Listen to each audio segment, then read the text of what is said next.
Hello everyone. Tonight, I've prepared a special compilation of trucker tales, all gathered into one soothing episode for you to enjoy. Take a moment to like the video and subscribe. It really helps support the channel. Now, let's begin. The Fog That Knocks. From Marcus Delahant. The thing about driving nights for 37 years is you think you've seen everything the road can throw at you. But the highway always has one more lesson waiting in the dark. My name's Marcus Delahant, and I've been hauling freight across the Pacific Northwest since before GPS was even a dream, back when we navigated by CB chatter and gut instinct. My rig, a 98 Kenworth W900 with chrome that still catches moonlight like a mirror, has carried me through ice storms that could freeze the devil himself and winds that could blow a man's soul clean out of his body. But nothing, and I mean nothing, prepared me for what happened on Highway 101 that October night when the fog learned how to knock. I was running a load of cedar lumber from the mills outside Astoria down to the furniture makers in Eugene, a route I could drive blindfolded if I had to. The weather had been clear when I left the coast, stars scattered across the sky like spilled salt. The kind of night that makes you grateful to be alive and moving through the world with 40 tons of responsibility humming beneath you. The Kenworth's diesel engine provided its familiar lullaby, that deep thrumming rhythm that's been the soundtrack to most of my adult life, and the CB radio crackled occasionally with the voices of other night wolves making their way through the Oregon darkness. Around 2 in the morning, somewhere between Florence and the turnoff, toward the Syosla National Forest, I noticed the first wisps of fog beginning to curl around the roadside pines. Nothing unusual about that, mind you. October fog in coastal Oregon is as common as rain in Seattle, rolling in from the Pacific like clockwork, turning familiar landscapes into something alien and dreamlike. I downshifted the Kenworth as the visibility began to decrease, the high beams catching the moisture in the air and throwing it back at me like scattered pearls. The engine's rumble deepened as we climbed a gentle grade, and I could feel the weight of the lumber shifting slightly behind me as we navigated the winding 2-lane highway. But this fog was different somehow, thicker than usual, and it seemed to move with an intelligence that set my nerves on edge. Instead of drifting lazily across the road the way coastal fog normally does, this massive vapor appeared to be flowing with purpose, streaming between the trees like water finding its level. The temperature gauge showed normal readings. The air conditioning was working fine, but I found myself reaching for the heater controls anyway, trying to chase away a chill that seemed to be coming from somewhere deeper than the October night air. The CB radio had gone quiet, which struck me as odd considering there should have been at least a half-dozen other drivers on this stretch of highway. I tried raising anyone, on channel 19, but got nothing back except static that sounded almost like whispering if you listened to it wrong. The fog continued to thicken around the Kenworth, and I found myself leaning forward over the steering wheel, straining to see more than a few yards ahead. The yellow centerline disappeared and reappeared in the headlight wash like a broken promise, and the familiar landmarks that usually guided me through this section of road had vanished completely behind walls of gray vapor. That's when I heard the first knock. 3 deliberate raps against the passenger door, exactly the sound someone would make if they were standing outside the cab asking for attention. I nearly jumped out of my skin, my hands tightening on the wheel as I tried to process what I'd just heard. The Kenworth was traveling at 50 miles per hour through fog so thick I could barely see the road surface, and there was absolutely no way, no logical explanation for how someone could be knocking on my door. I convinced myself it must have been a branch scraping against the cab, or maybe a loose piece of chrome rattling in the wind, but even as I thought it, I knew that wasn't right. Branches don't knock in sets of 3, and chrome doesn't sound like knuckles against aluminum. I slowed the rig down to about 30 miles per hour and cracked the driver's side window, listening hard over the engine noise for any sound that might explain what I'd heard. The fog seemed to muffle everything, absorbing the diesel rumble and the hiss of air brakes until even the most familiar sounds became strange and distorted. The air that drifted through the window crack was cold and damp, carrying with it a smell that reminded me of old basements and forgotten rooms. the kind of odor that makes you think of places where sunlight never reaches. Then it happened again. 3 knocks, measured and patient, against the sleeper compartment this time. The sound was unmistakably deliberate, exactly like someone standing on the catwalk behind the cab and requesting entry. My heart started hammering against my ribs, and I found myself checking the mirrors, even though the fog made it impossible to see anything beyond the running lights. The CB radio continued its soft chorus of static, and I realized that the normal sounds of the highway, the distant hum of other vehicles, the whisper of wind through guardrails, had all disappeared entirely. It was as if the Kenworth and I had been wrapped in cotton and separated from the rest of the world. I tried to maintain my speed and keep moving forward, telling myself that motion was safety, that whatever was happening would resolve itself once I cleared the fog bank. But the knocking continued, moving around the cab in a slow circuit that defied every law of physics I'd ever learned. 3 raps against the passenger door, then silence for maybe 30 seconds. Then 3 raps against the back of the sleeper, then another pause, then 3 knocks against the driver's side window. Each series of sounds was perfectly spaced, perfectly controlled, as if something was walking around the cab of a moving truck at highway speed, taking its time to announce its presence. The fog began to press against the windshield like a living thing, swirling in patterns that seemed almost purposeful, forming shapes that resembled faces or reaching hands before dissolving back into formless gray vapor. I turned up the defroster and wipers, but nothing seemed to clear the view effectively. The headlights, usually powerful enough to illuminate patches of road a quarter-mile ahead, now barely penetrated 10 feet into the surrounding murk. I felt like I was driving through the inside of a cloud, or perhaps through something that wanted me to think it was a cloud. The knocking grew more insistent, the 3-rap pattern becoming a rhythm that seemed to match the beating of my own heart. I found myself counting along against my will. 1, 2, 3, pause. 1, 2, 3, pause. 1, 2, 3, pause. It was hypnotic in a way that frightened me, and I had to shake my head several times to keep my attention focused on the increasingly invisible road ahead. The yellow center line had disappeared completely now, and I was navigating purely by instinct and the feel of the Kenworth's wheels on pavement, praying that I wouldn't drift off the shoulder or cross into oncoming traffic that I'd never see coming. Then the fog began to knock back. I felt it rather than heard it at first, a vibration that seemed to travel through the cab frame itself, as if something massive was striking the outside of the truck with tremendous force. But there was no sound of impact, no metallic crash or scrape, just that rhythmic vibration that made the steering wheel throb in my hands. The diesel engine continued its steady rumble, the trailer tracked straight and true behind me. But something was definitely wrong with the physics of the situation. The fog wasn't just surrounding the Kenworth anymore. It was interacting with it, responding to the mysterious knocking with percussion of its own. I tried the CB radio again, desperate to raise another driver, a dispatcher, anyone who might be able to confirm that I wasn't losing my mind in the middle of the Oregon wilderness. But the static had changed, becoming more rhythmic, more purposeful, until it almost sounded like Morse code or some other form of communication I couldn't decode.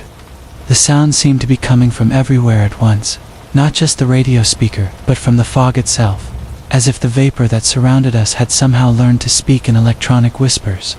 The knocking moved to the roof of the cab, directly above my head, and I could feel each impact through the metal ceiling. 3 deliberate strikes, heavy enough to make the entire truck shudder slightly, but gentle enough to avoid actual damage. Whatever was up there knew exactly how much force to apply, how to make its presence known without destroying the vehicle it was riding.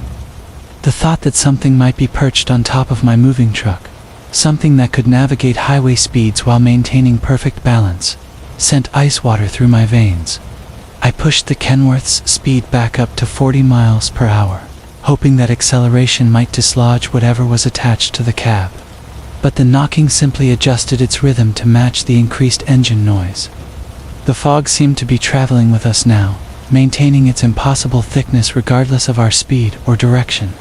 I tried changing lanes, steering by feel alone. But the phenomenon followed us across the highway like a personal weather system designed specifically for my torment.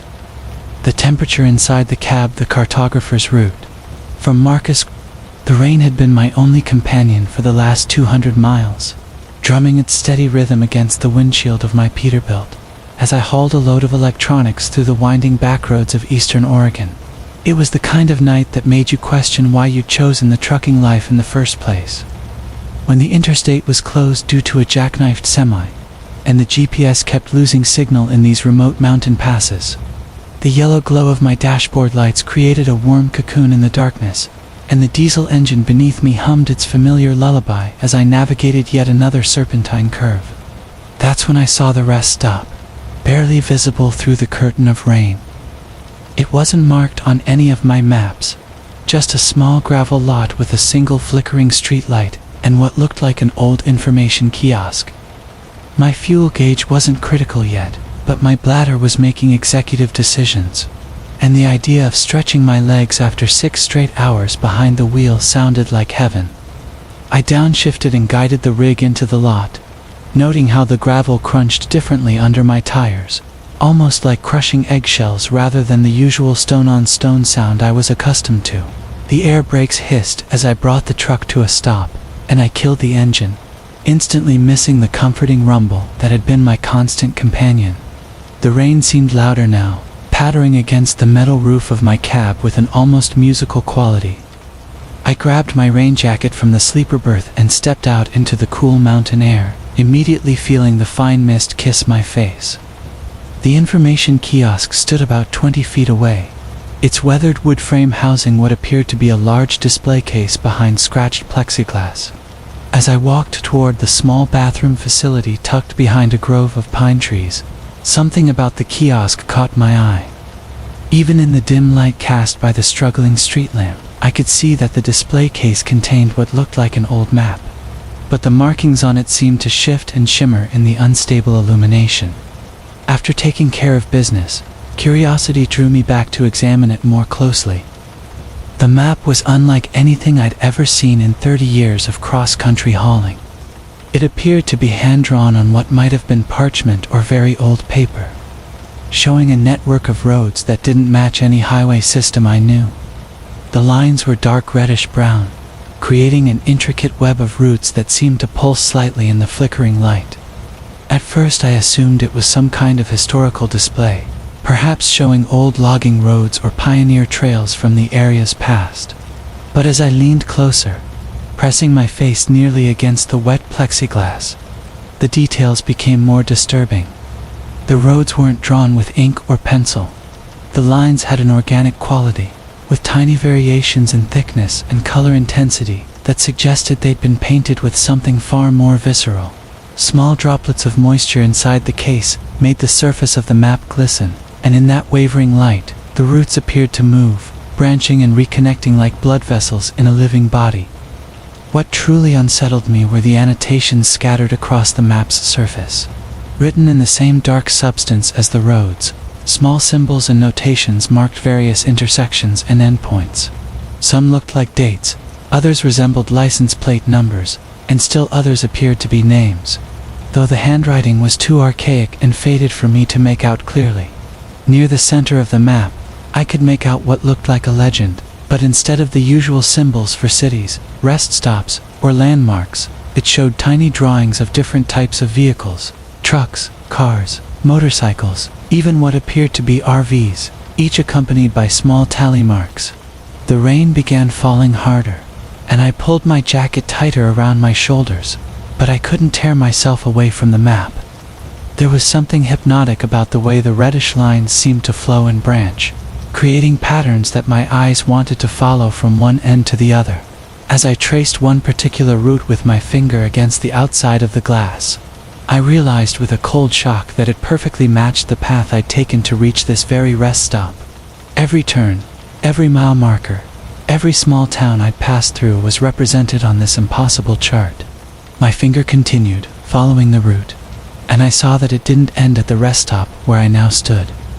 Instead, the line continued onward, winding through mountain passes I'd never heard of. past landmarks that weren't on any official map, eventually terminating at a location marked with a symbol I couldn't quite interpret. It looked almost like a house, but with too many angles and windows that seemed to face inward rather than out. As I studied the map more intently, other routes began to make sense.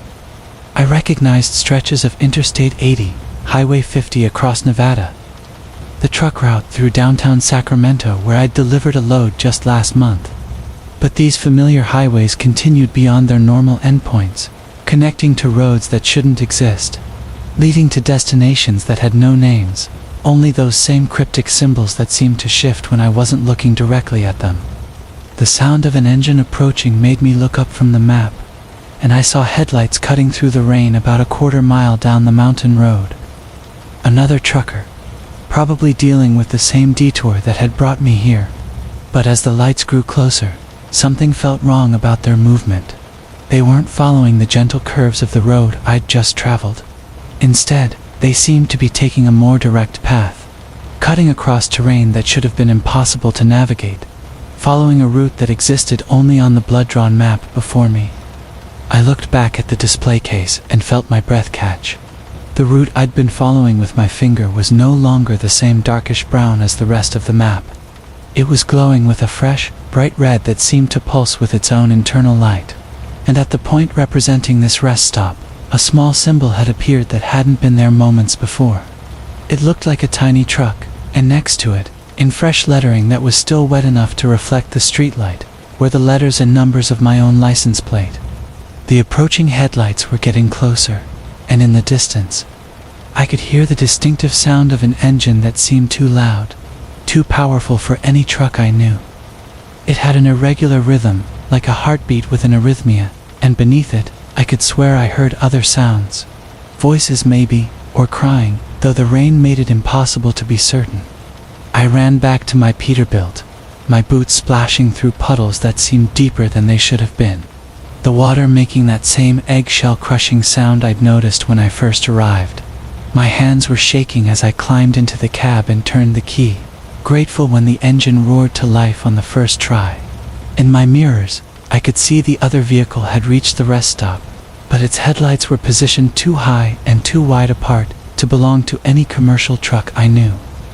I didn't wait to see what emerged from that impossible vehicle.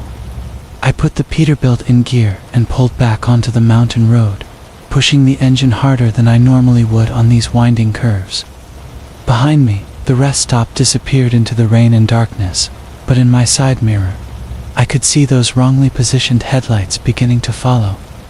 For the next hour, I drove with a desperation I'd never experienced before, taking every turn and switchback at nearly dangerous speeds, always checking my mirrors, always seeing those strange lights maintaining their distance behind me. They never got closer, but they never fell back either, following me through turns and grades with a precision that suggested the driver knew these roads far better than any GPS could indicate. It wasn't until I reached the main highway and saw other traffic that the headlights finally disappeared. I merged onto Interstate 84 and drove straight through to Portland, not stopping even for fuel until I was surrounded by city lights and normal people living normal lives. I never reported what I'd seen. Who would believe a story about a map drawn in blood that showed roads to nowhere and predicted the routes of trucks that shouldn't exist? But sometimes, late at night when I'm driving through remote areas, I catch myself watching my mirrors more carefully than I used to, and I've started carrying paper maps again, real ones printed by real cartographers, because I can never quite trust that my GPS isn't trying to guide me back to roads that exist only in that crimson network of impossible routes. Last week, I thought I glimpsed another rest stop just like that one, tucked away on a lonely stretch of highway in Montana, but I didn't stop. I kept driving, and I always will, because I'm afraid that if I look at another map drawn in blood, I might find that my route is already marked there, waiting for me to discover where it really leads.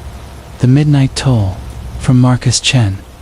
The thing about driving freight cross-country is that you learn to trust the rhythm of the road, the gentle sway of your trailer behind you, and the reliable hum of diesel beneath the hood.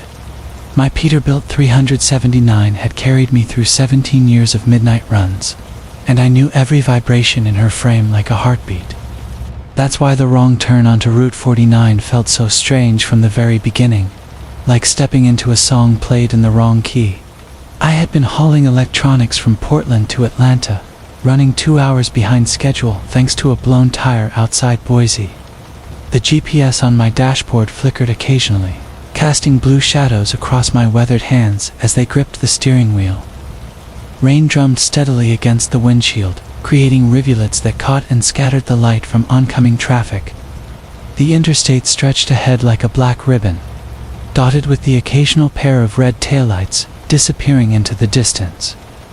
That's when I saw the exit sign for Route 49, bathed in the sickly yellow glow of a sodium lamp. The strange thing was, I didn't remember seeing it on any of my maps. After 17 years on the road, you develop an almost supernatural sense of geography, knowing which exits lead to truck stops and which ones dead end at forgotten farm roads. This one felt different somehow, as if it had materialized from the rain and darkness just for me.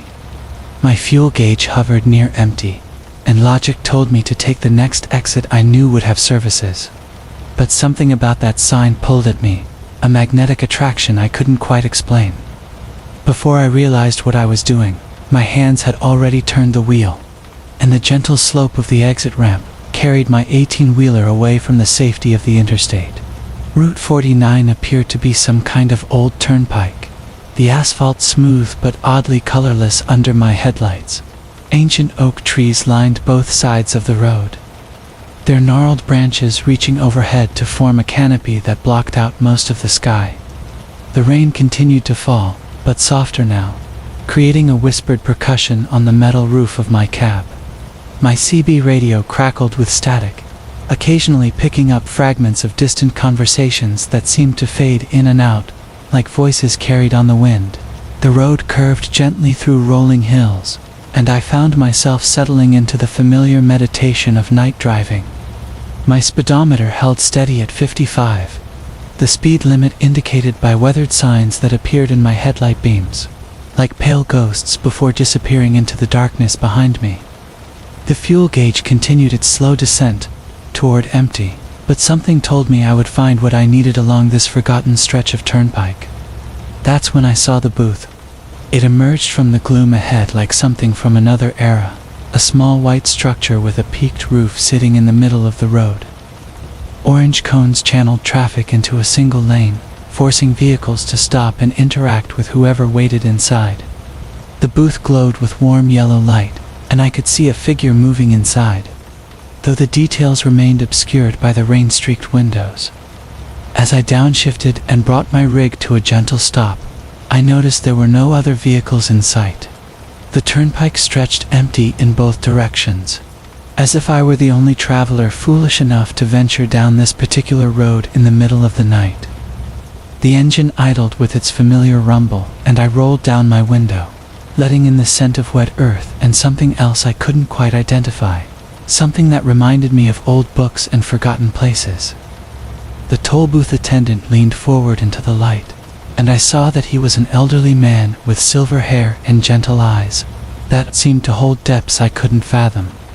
He wore a uniform that might have been navy blue, though it was hard to tell in the amber glow of the booth's interior lighting.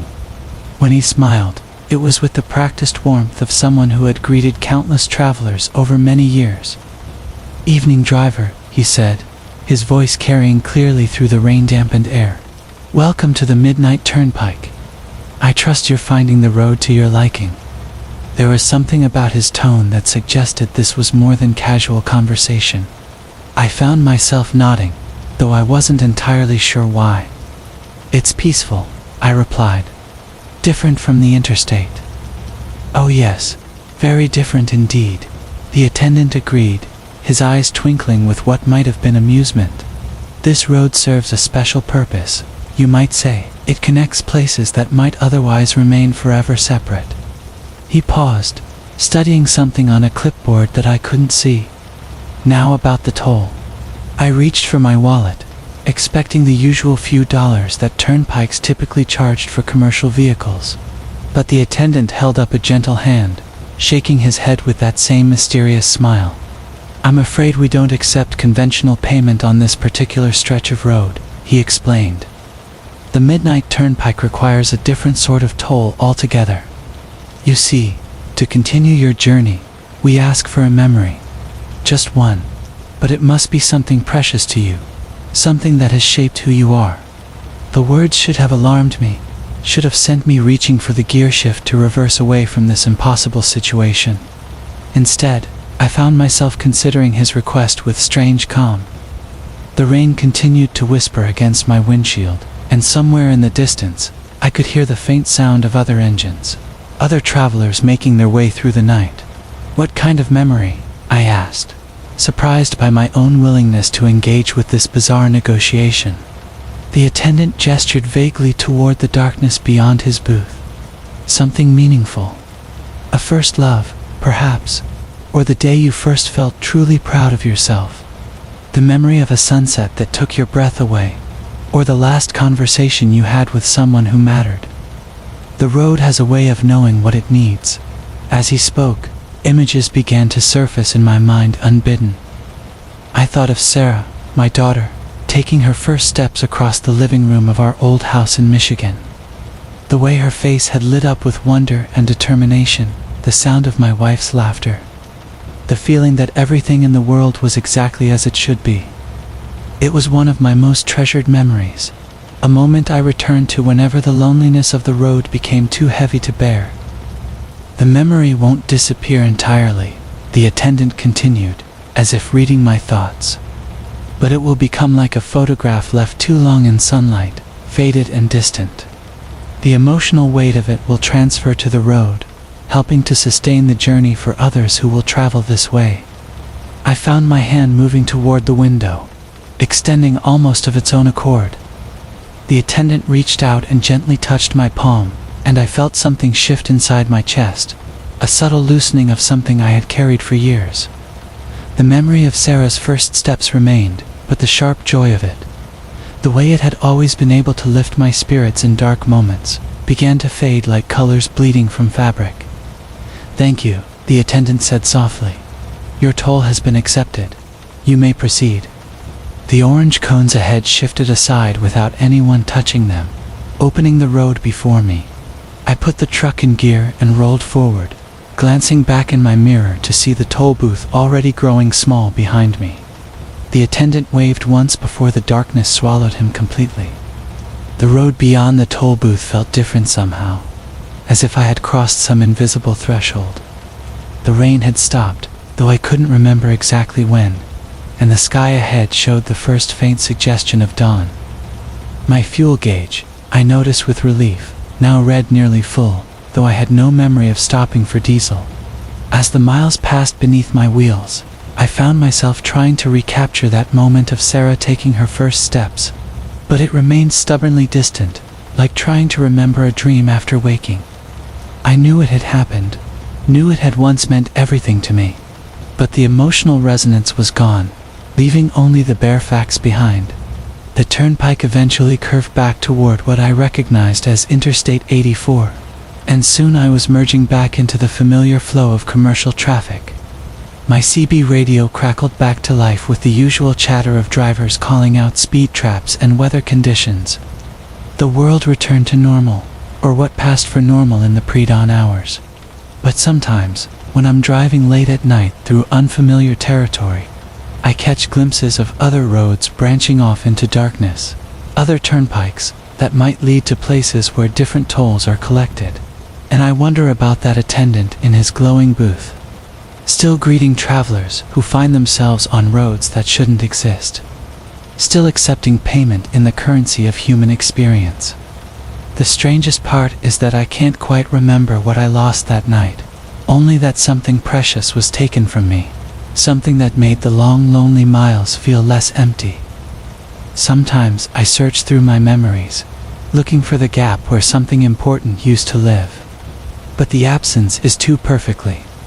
The breathing door, from Marcus, the hum of my Volvo VNL's engine had become as familiar as my own heartbeat during these long hauls across the Pacific Northwest. But tonight, something felt different as I pulled into the rest stop outside Spokane.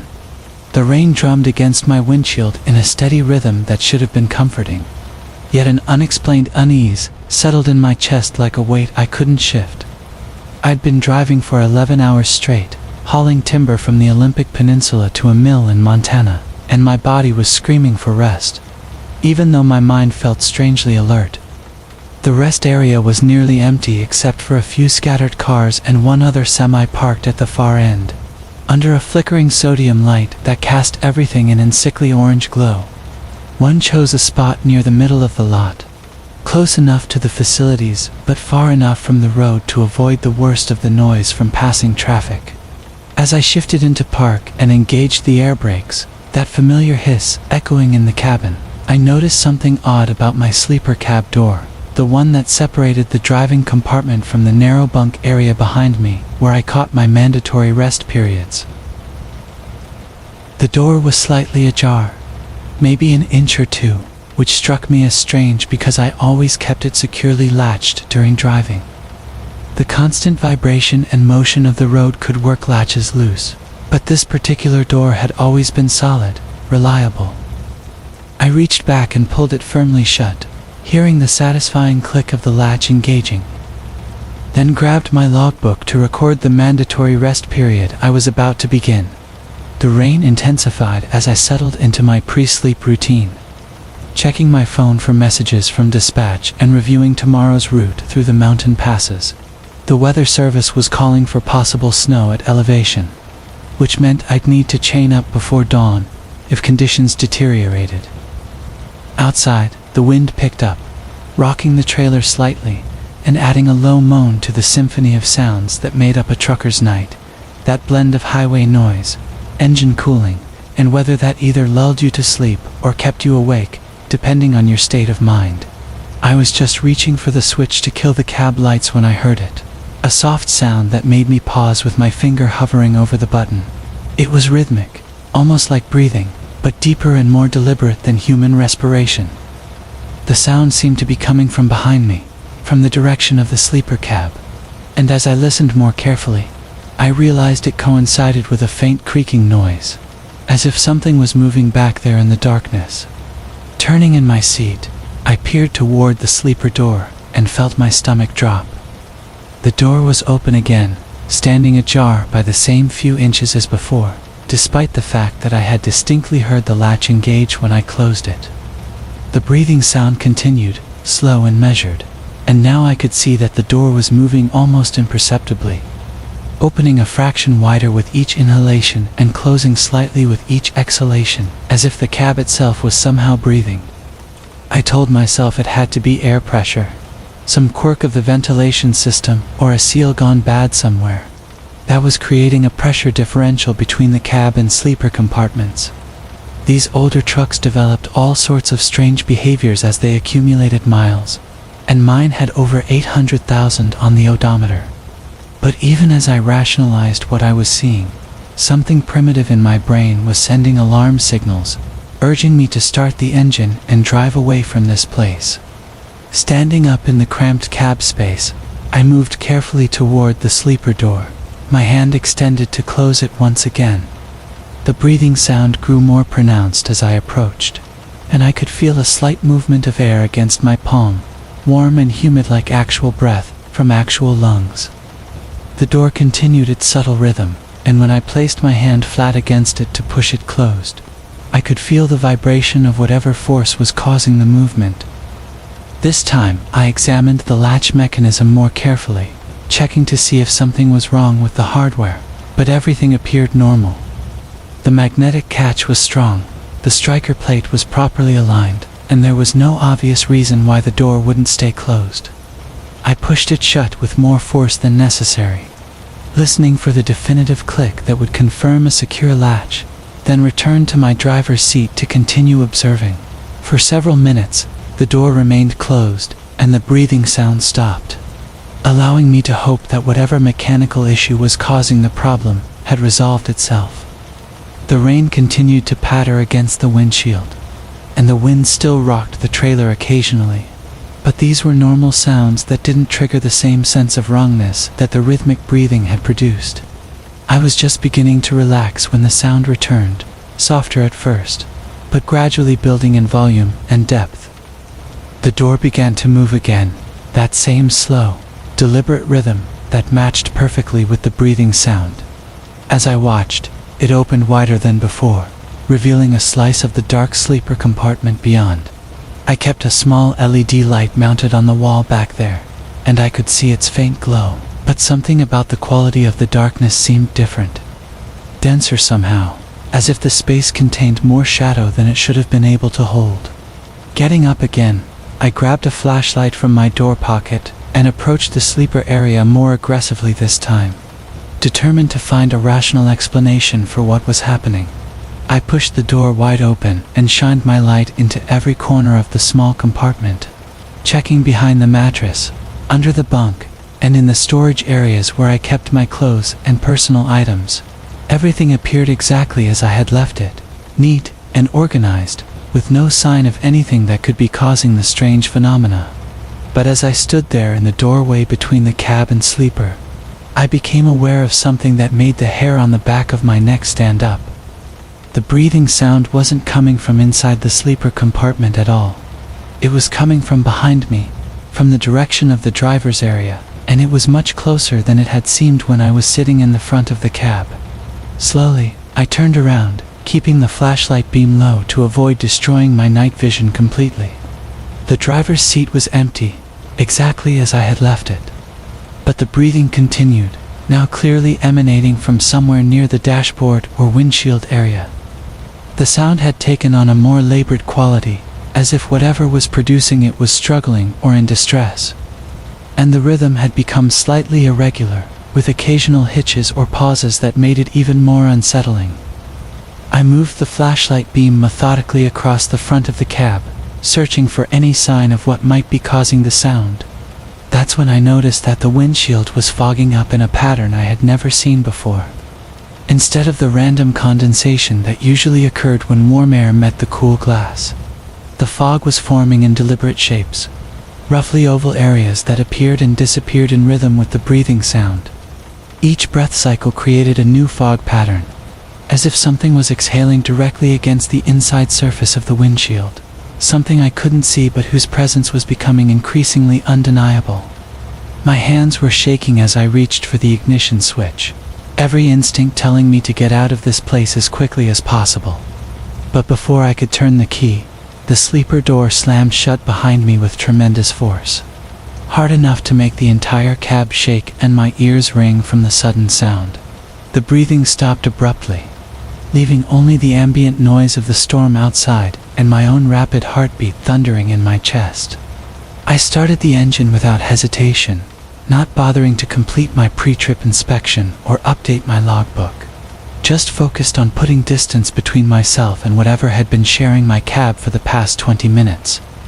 The diesel roared to life, and I had the transmission in gear before the air pressure had fully built up, creeping forward on partially set brakes rather than waiting for the system to reach full pressure.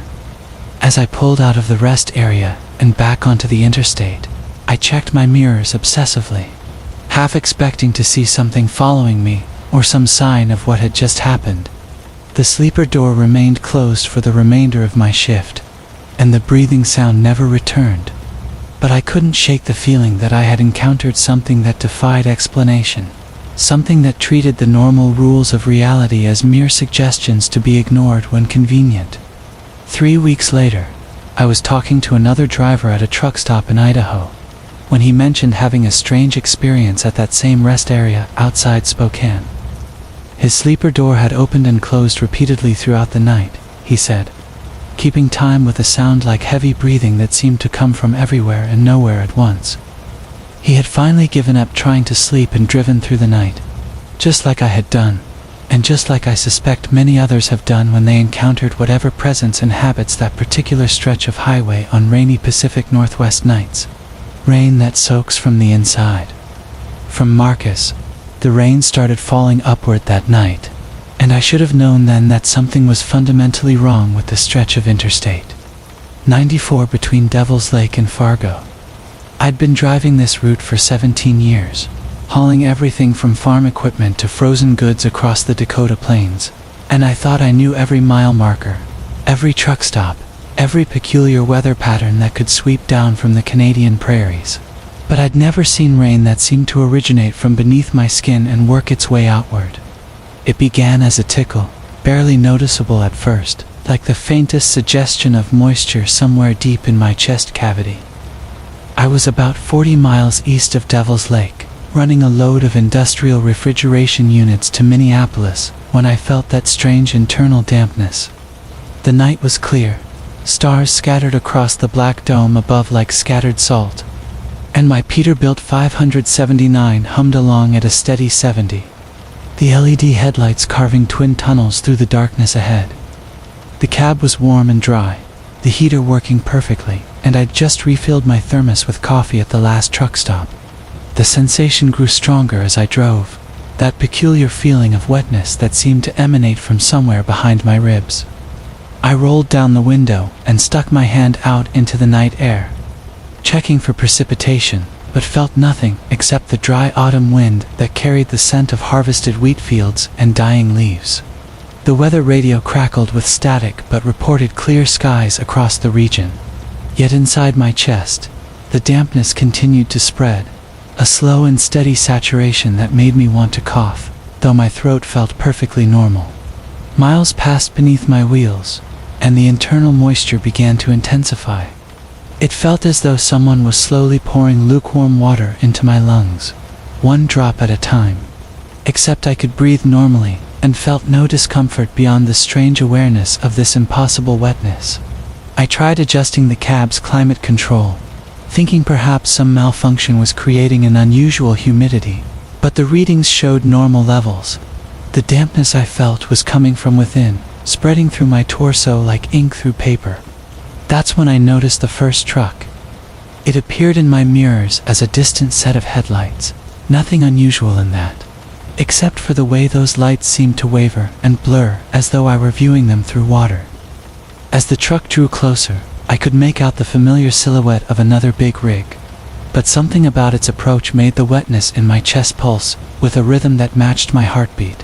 The other driver pulled alongside me in the passing lane, and I glanced over to exchange the customary nod that truckers share on these lonely highways. The cab of the other truck was filled with water. I could see the driver clearly, a woman with short gray hair, sitting normally behind the wheel, as though nothing was amiss, but she was completely submerged. Water pressed against the windows of her cab from the inside, and I could see her movements were slow and dreamlike, the way people move underwater. She turned to look at me, and her eyes were calm, almost peaceful, as she raised one hand in a slow wave. Droplets of water seemed to bead on the inside of her windshield before rolling upward, defying gravity entirely. I blinked hard, certain I was seeing things, perhaps experiencing some form of highway hypnosis or fatigue-induced hallucination. But when I looked again, the truck was still there, and the woman was still driving while completely submerged in her water-filled cab. The dampness in my own chest surged, and for a terrifying moment, I felt as though I might drown from the inside out. The other truck gradually pulled ahead and disappeared around a gentle curve in the highway, leaving me alone with the growing wetness that now seemed to be pooling behind my sternum. I tried to rationalize what I'd seen, telling myself it must have been a trick of the lighting, perhaps condensation on her windows combined with my tired eyes creating an optical illusion. But the memory of her peaceful underwater expression lingered, and with it, the unsettling realization that she had looked happy. More trucks began to appear as I continued east. They emerged from side roads and on-ramps with the same wavering quality, as though materializing from some aquatic dimension. Each cab was filled with water, and each driver moved with that same dreamlike slowness, their faces serene and content as they navigated their flooded cockpits. Some had water that was crystal clear, others drove through murky liquid that swirled with dark currents. One driver, an elderly man in a John Deere cap, had water so green and thick with algae that he was barely visible through the aquatic murk. The internal dampness was spreading now, moving beyond my chest to fill my throat and sinuses with phantom moisture. I could taste it, a flavor like summer rain, mixed with something metallic and strange. My clothes felt dry against my skin, but underneath, in the spaces between muscle and bone, I was drowning in slow motion. I tried calling dispatch on the CB radio, but got only static. That sounded suspiciously like water lapping against a distant shore. The digital clock on my dashboard began to flicker, its red numbers wavering as though viewed through a fishbowl. Even the familiar hum of my engine began to take on a liquid quality, like the sound of machinery running deep underwater. The convoy of water-filled trucks grew larger as we rolled through the darkness. Dozens of big rigs surrounded me now, all moving at exactly the same speed. Their drivers visible through their aquatic windshields like exhibits in some impossible roadside aquarium.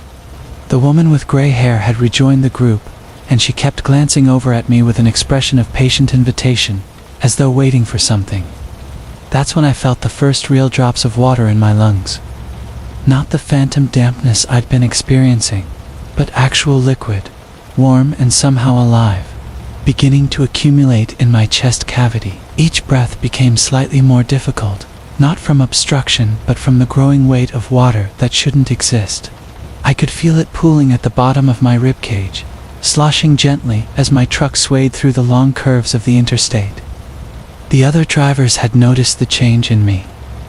I could see them nodding approvingly through their waterlogged windshields, their movements creating trails of bubbles that spiraled upward inside their cabs. One driver, a young man whose truck cab was filled with water so clear it looked like liquid crystal, pointed toward an upcoming exit with obvious enthusiasm. I wanted to pull over, to stop and try to understand what was happening to me, but my hands seemed reluctant to leave their positions on the steering wheel. The water in my lungs was warm and oddly comforting, and I found myself beginning to understand the peaceful expressions on the other drivers' faces. There was a seductive quality to the drowning, a sense of joining something larger and more connected than the solitary existence of long-haul trucking. The exit the young man had indicated was approaching rapidly, marked by a sign that read, "Lake Nowhere. Services." I'd never seen that exit before, despite driving this route countless times. But as we drew closer, I could see it led toward what appeared to be a vast body of dark water that stretched to the horizon. Dozens of trucks were already parked along the shore, their drivers standing knee-deep in the lake, arms outstretched toward the star-filled sky as water poured from their mouths and eyes in steady streams.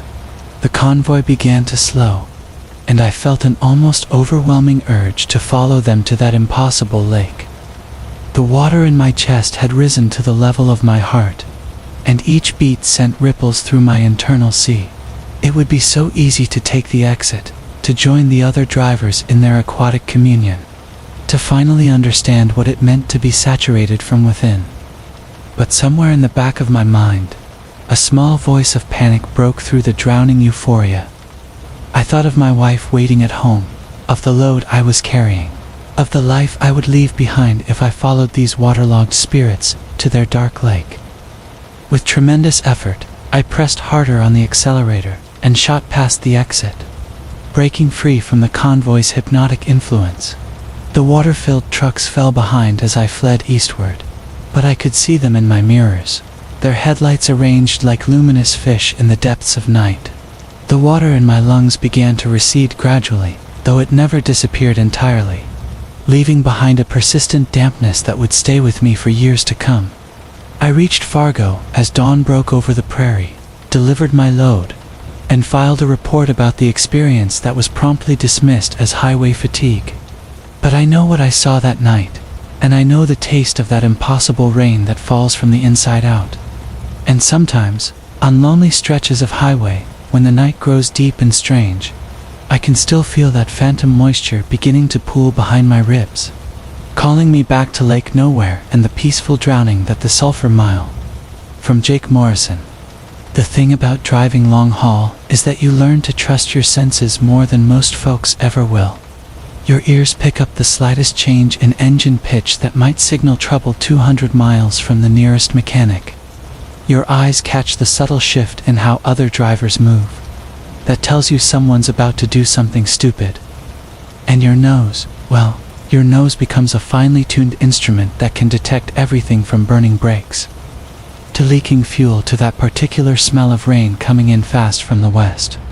So when I caught the first whiff of that sulfur smell somewhere outside Bakersfield on a clear October night, every alarm bell in my head started ringing. I'd been pulling refrigerated trailers for nearly 15 years, and I knew that rig like my own heartbeat. My Peterbilt 379 didn't have a sulfur smell, not anywhere in her systems, and neither did the load of frozen vegetables I was hauling to Phoenix. But there it was, faint but unmistakable, like someone had cracked open a rotten egg and waved it under my nose. I rolled down the windows, thinking maybe it was something external, some industrial plant or natural gas leak somewhere nearby. The desert air rushed in, clean and cold, carrying the familiar sense of sage and dust. For a moment, the sulfur smell disappeared entirely, and I convinced myself it had been my imagination. Highway hypnosis can play tricks on your mind during those long stretches of empty road, and I'd been driving for 8 hours straight since my last real break. But 20 minutes later, windows still down despite the chill, the smell came back stronger than before. This time it seemed to be coming from inside the cab itself, as if it were seeping up through the floorboards or drifting out of the air vents. I checked the gauges nervously, looking for any sign of engine trouble, but everything showed normal. Oil pressure steady, coolant temperature right where it should be, air pressure holding strong. The big Caterpillar engine hummed along smooth as silk, that familiar rhythm that had lulled me through countless miles of American highway. The CB radio crackled with the occasional exchange between other drivers, their voices reassuringly normal as they shared information about speed traps and weather conditions ahead. I thought about keying up and asking if anyone else was smelling anything strange, but I'd been driving long enough to know how that would sound. Drivers already deal with enough people thinking we're half crazy from too much time alone on the road. As I crested a long hill, the lights of a truck stop appeared in the distance, a welcome cluster of yellow and white in the vast darkness. The sulfur smell had grown so strong that it was making my eyes water, and I decided to pull in for a break, maybe walk around the truck and see if I could locate the source. Sometimes a trailer develops problems that aren't immediately obvious from the cab, and that sulfur smell could indicate anything from electrical issues to problems with the refrigeration unit. The truck stop was one of those smaller operations you find scattered across the less traveled routes, not one of the big chain locations with their bright corporate signage and bustling activity. Just a few pumps, a small building with a lunch counter and basic supplies, and parking for maybe a dozen trucks. Only 2 other rigs were there when I pulled in, both dark and quiet, their drivers presumably catching some sleep before morning. I backed into a spot at the far end of the lot and shut down the engine. The sudden silence felt profound after hours of road noise and engine rumble, broken only by the steady hum of my reefer unit cycling on and off to maintain the proper temperature for my cargo. I climbed down from the cab and immediately noticed that the sulfur smell was much stronger outside the truck than it had been inside. So thick I could almost taste it on the back of my tongue. Walking around my rig with a flashlight, I checked every connection, every hose, every component I could see. The refrigeration unit was running normally, no unusual sounds or smells coming from its machinery. The trailer doors were secure, seals intact. The landing gear, airlines, electrical connections, all exactly as they should be. But that sulfur smell hung in the air like a fog, seeming to grow thicker rather than dissipate. The truck stop's main building was still open, its windows glowing yellow against the desert night. Through the glass, I could see an elderly man behind the counter, reading something under a small lamp.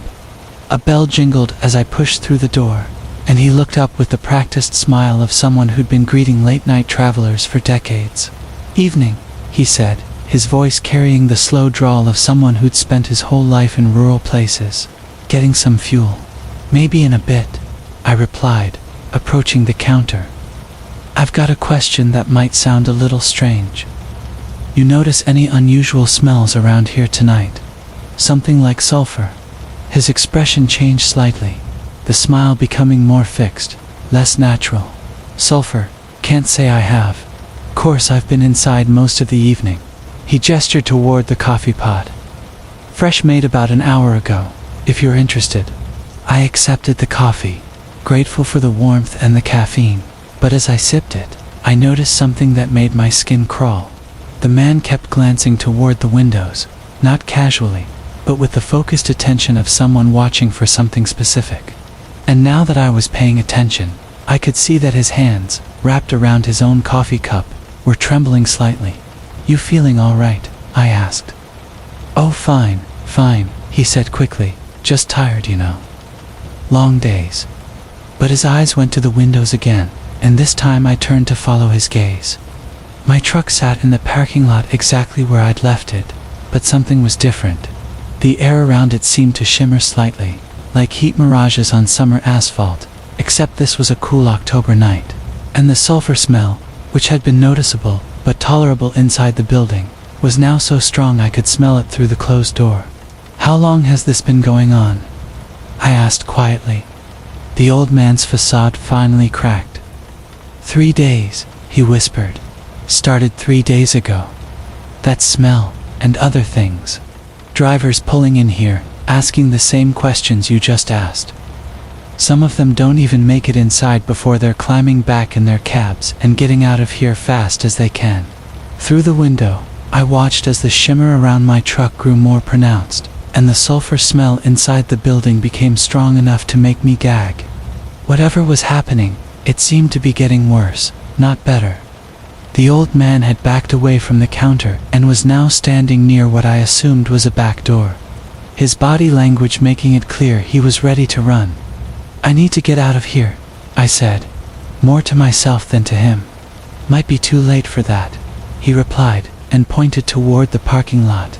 The shimmer around my truck had resolved into something more definite, a distortion in the air that rose from the pavement like invisible flames. But these weren't flames. They were something else entirely, something that bent light and carried that overwhelming sulfur stench. As I watched, the distortion began to spread outward from my truck, flowing across the asphalt toward the other vehicles and the building itself. I ran for the door, but the moment I stepped outside, the smell hit me like a physical blow. It was so intense that my vision blurred and my knees nearly buckled.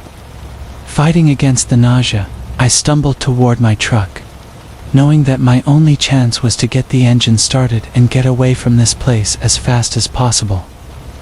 The cab door handle was hot to the touch, not burning hot, but warm in a way that metal shouldn't be on a cool night. I hauled myself up into the seat and hit the starter, praying that whatever was happening wouldn't prevent the engine from firing. The big cat turned over once, twice, then caught with a roar that sounded different somehow, rougher and more labored than usual. As I released the brakes and pulled away from the truck stop, I glanced in my mirrors and saw the distortion following me, flowing along the ground like spilled liquid. But it was falling behind, unable to match the speed of the truck, and gradually the sulfur smell began to fade from the cab.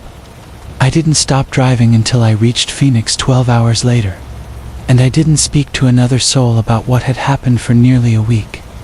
But I did some research, checking online forums and talking quietly with other drivers. What I found didn't make me feel any better about that night. That truck stop closed permanently 2 days after my visit. The official reason given was structural issues, but the drivers who'd been through there tell different stories. Stories about sulfur smells and shimmering air, and an overwhelming sense that something was very, very wrong with that particular patch of desert highway. I still drive that route sometimes, hauling loads between California and Arizona, but I always demur in the rain. From Jake Morrison. The rain had been falling for 3 hours straight when I saw my truck in the ditch, and I knew with absolute certainty that something was terribly wrong, because I was still driving it. The windshield wipers swept back and forth in their familiar rhythm, clearing away the droplets that caught the amber glow of my headlights.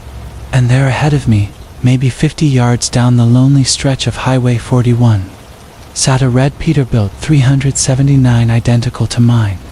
Same chrome exhaust stacks, same weathered paint job with the rust spot near the rear axle that I'd been meaning to fix for months. Same cracked windshield that spider-webbed from the passenger side where a rock had hit it outside Bakersfield last spring. I eased off the accelerator, feeling the familiar vibration of the engine as it downshifted, the Jake brake engaging with its distinctive rumble that had lulled me through countless midnight runs across the heartland. The CB radio crackled with static, picking up fragments of distant conversations between truckers, fighting through the same storm system that had been chasing me since Denver. The rain intensified, drumming against the cab roof with increasing urgency, and I reached for the windshield wiper control, bumping it up another notch as I tried to make sense of what I was seeing. The truck in the ditch sat at an odd angle, nose down toward the culvert that ran beneath the highway, its rear end elevated enough that I could see the mud flaps hanging crooked, one nearly torn free. Steam rose from beneath the hood in pale wisps that the rain couldn't quite suppress, and the hazard lights blinked in slow hypnotic succession, casting alternating amber and red patterns across the wet asphalt. I pulled onto the shoulder, gravel crunching beneath my tires, as I brought my rig to a stop about 20 feet behind the accident scene, and sat there for a long moment, engine idling, trying to process the impossible similarity. Every detail matched. The custom air horn mounted above the cab, the worn lettering of Morrison Transit painted on the driver's door. Even the small dent in the rear quarter panel where I'd backed into a loading dock in Memphis 3 years ago. The license plate was obscured by mud and darkness, but the configuration of the lights, the way the chrome caught and reflected the illumination from my headlights, the precise shade of red that I'd touched up myself just last month, everything aligned with photographic accuracy. I reached across the cab to the glove compartment, fingers trembling slightly as I retrieved my registration papers, confirming what I already knew, that my truck was right here, right now, with me inside it, not abandoned in a drainage ditch on a rain-soaked highway in the middle of nowhere, Kansas. The CB radio hissed with another burst of static, and through the interference I heard what sounded like my own voice calling for help. Distorted and distant, but unmistakably familiar in its cadence and inflection. I grabbed the handset, keyed the microphone, and spoke into the storm of white noise that seemed to swallow my words before they could travel beyond the confines of my cab. No response came back, only the empty whisper of electronic snow, and the occasional fragment of someone else's conversation bleeding through from channels far away. I pulled on my rain jacket and stepped down from the cab, immediately feeling the cold bite of the October night and the sting of raindrops, driven sideways by gusting wind that carried the scent of wet earth and dying leaves. The asphalt beneath my boots was slick with accumulated water, and small rivers had formed along the shoulder, carrying debris toward the storm drains that gurgled and choked with the overflow. I walked toward the disabled truck, flashlight beam cutting through the darkness, illuminating details that became more unsettling with each step forward. The cargo I'd loaded in Denver, 38,000 pounds of automotive parts, bound for a distribution center in St. Louis, was secured beneath a tarp that flapped and snapped in the wind, with the exact same tear pattern that I'd noticed when I'd done my pre-trip inspection that morning. The mud flaps bore the same road grime, accumulated in identical patterns from thousands of miles of highway travel, and when I moved closer to the cab, I could see my coffee cup sitting in the holder, still steaming despite the rain that was finding its way through a window that stood open just 2 inches, exactly as I always kept it for ventilation. The driver's seat was empty, but still held the impression of recent occupation. The cushions compressed in the familiar pattern that my own body had worn into them over countless hours behind the wheel. My logbook lay open on the passenger seat, filled with entries written in my own handwriting, recording the same stops I'd made, the same mileage, the same inspection notes that I'd recorded in my own logbook, which was at this very moment sitting in my own cab, in my own truck, where I'd left it when I stopped to investigate this impossible scene. I tried the door handle and found it unlocked, the the familiar click and resistance exactly matching the mechanism I operated dozens of times every day. The interior smelled like my truck. That particular combination of coffee, diesel exhaust, and the pine air freshener that hung from the rearview mirror, swaying gently in the breeze that came through the cracked window. The radio was tuned to the same country station I'd been listening to, playing a song that I recognized but couldn't quite place. The melody distorted by static that seemed to pulse in rhythm with the hazard lights. Behind me, I heard the sound of an engine idling, the distinctive note of a Caterpillar C15 engine that I knew as well as my own heartbeat. And when I turned around, my truck was still there, exactly where I'd left it, hazard lights blinking, exhaust visible in the cold night air. But now there was something different about it, a subtle wrongness that I couldn't immediately identify, as if I were looking at a photograph that had been altered in ways too small to consciously detect, but profound enough to trigger some deep instinctive alarm. The rain continued to fall, heavier now, creating a curtain of white noise that seemed to muffle not just sound, but thought itself, making it difficult to process the contradiction of being in two places simultaneously, of existing in parallel realities that had somehow intersected on this empty stretch of highway. I climbed back out of the disabled truck, closing the door carefully, and heard the satisfying thunk of latches engaging, a sound that was comfortingly familiar even in these bizarre circumstances. As I walked back toward my truck, flashlight beam dancing across the wet pavement, I noticed that the distance between the two vehicles seemed greater than it had been when I'd first stopped, as if the highway itself was stretching, expanding like a rubber band being pulled taut. Each step required more effort than the last, and the rain began to fall upward, droplets rising from the asphalt toward the low-hanging clouds, defying gravity in ways that my mind struggled to accept even as my eyes registered the impossible sight. The CB radio in my truck was crackling with activity now, voices overlapping in urgent conversations that I couldn't quite follow, discussing accidents and breakdowns in trucks and ditches, all of them speaking with variations of my own voice, some higher, some lower, some distorted by distance or interference, but all unmistakably connected to me in ways that transcended mere similarity. I grabbed the handset and tried again to raise someone, anyone, who could explain what was happening. But my own voice came back to me through the speaker, asking for help, reporting my location, describing my truck in the ditch. The engine of my truck began to run rough, the familiar purr becoming a stuttering cough that sent vibrations through the frame. And when I looked at the gauges, they showed impossible readings, fuel levels that exceeded the capacity of the tank, oil pressure that fluctuated beyond normal parameters, coolant temperature that dropped below ambient air temperature. The windshield began to fog from the inside, and when I reached to adjust the defrost, my hand passed through the controls as if they were made of mist, insubstantial and unreachable. Through the fogged windshield, I could see the truck in the ditch beginning to move, rocking slightly as if someone were trying to drive it out of the culvert.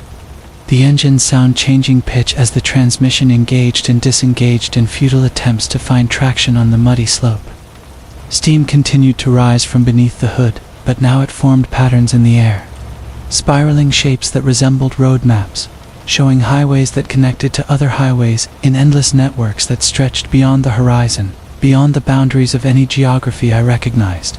I put my truck in gear and began to drive away, but the distance between my position and the truck in the ditch remained constant, as if I were driving on a treadmill, making progress that was immediately negated by some force that kept me locked in this moment, this place, this impossible encounter with myself. The speedometer showed forward movement, the engine responded to the accelerator. The tires rolled across wet asphalt that should have carried me away from this stretch. The loop at mile marker 237. From Jake Morrison. The CB radio crackled with static as I adjusted the volume down, letting the familiar hum of my Peterbilt's engine fill the cabin instead.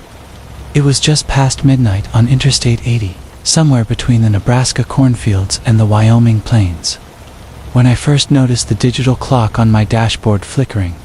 The green numbers wavered between 12:17 and 12:16, as if the electrical system couldn't quite make up its mind about the time. I'd been driving long haul for 15 years, and my old girl had never given me trouble with her electronics before. She was a 2018 model, well maintained, with all the modern conveniences a driver could want. But tonight, something felt different about the way she hummed beneath me. A subtle vibration in the steering wheel that hadn't been there when I'd left the truck stop in Grand Island 3 hours earlier. The highway stretched endlessly ahead, illuminated by my headlights cutting through the darkness. No other vehicles in sight. Just the endless ribbon of asphalt and the occasional mile marker appearing and disappearing in my peripheral vision. The radio weather report had mentioned possible fog rolling in from the north, but the night was crystal clear, stars visible despite the highway lighting. That's when I saw it for the first time. Mile marker 237, white reflective numbers on green, appearing in my headlights and sliding past my window. I made a mental note of it, the way drivers do, using landmarks to track progress and estimate arrival times. According to my GPS, I was making good time toward my delivery in Salt Lake City, with plenty of hours left on my logbook. The clock flickered again, the numbers dancing between 12:17 and 12:18 now. I tapped the display with my finger, wondering if moisture had gotten into the connections somehow. The last thing I needed was electrical problems in the middle of nowhere, especially with a full load of refrigerated goods in my trailer. 20 minutes passed, or at least that's what it felt like, when I saw mile marker 237 again. I slowed down slightly, peering at the sign as it passed. The numbers were definitely the same, 237, but that couldn't be right. I should have covered at least 15 miles by now, maybe 20. I glanced at my odometer, but the numbers seemed to shimmer in the dashboard light, making it difficult to read clearly. My CB radio hissed to life suddenly, cutting through the engine noise with a burst of static that made me jump. I reached for the handset, expecting to hear another driver's voice.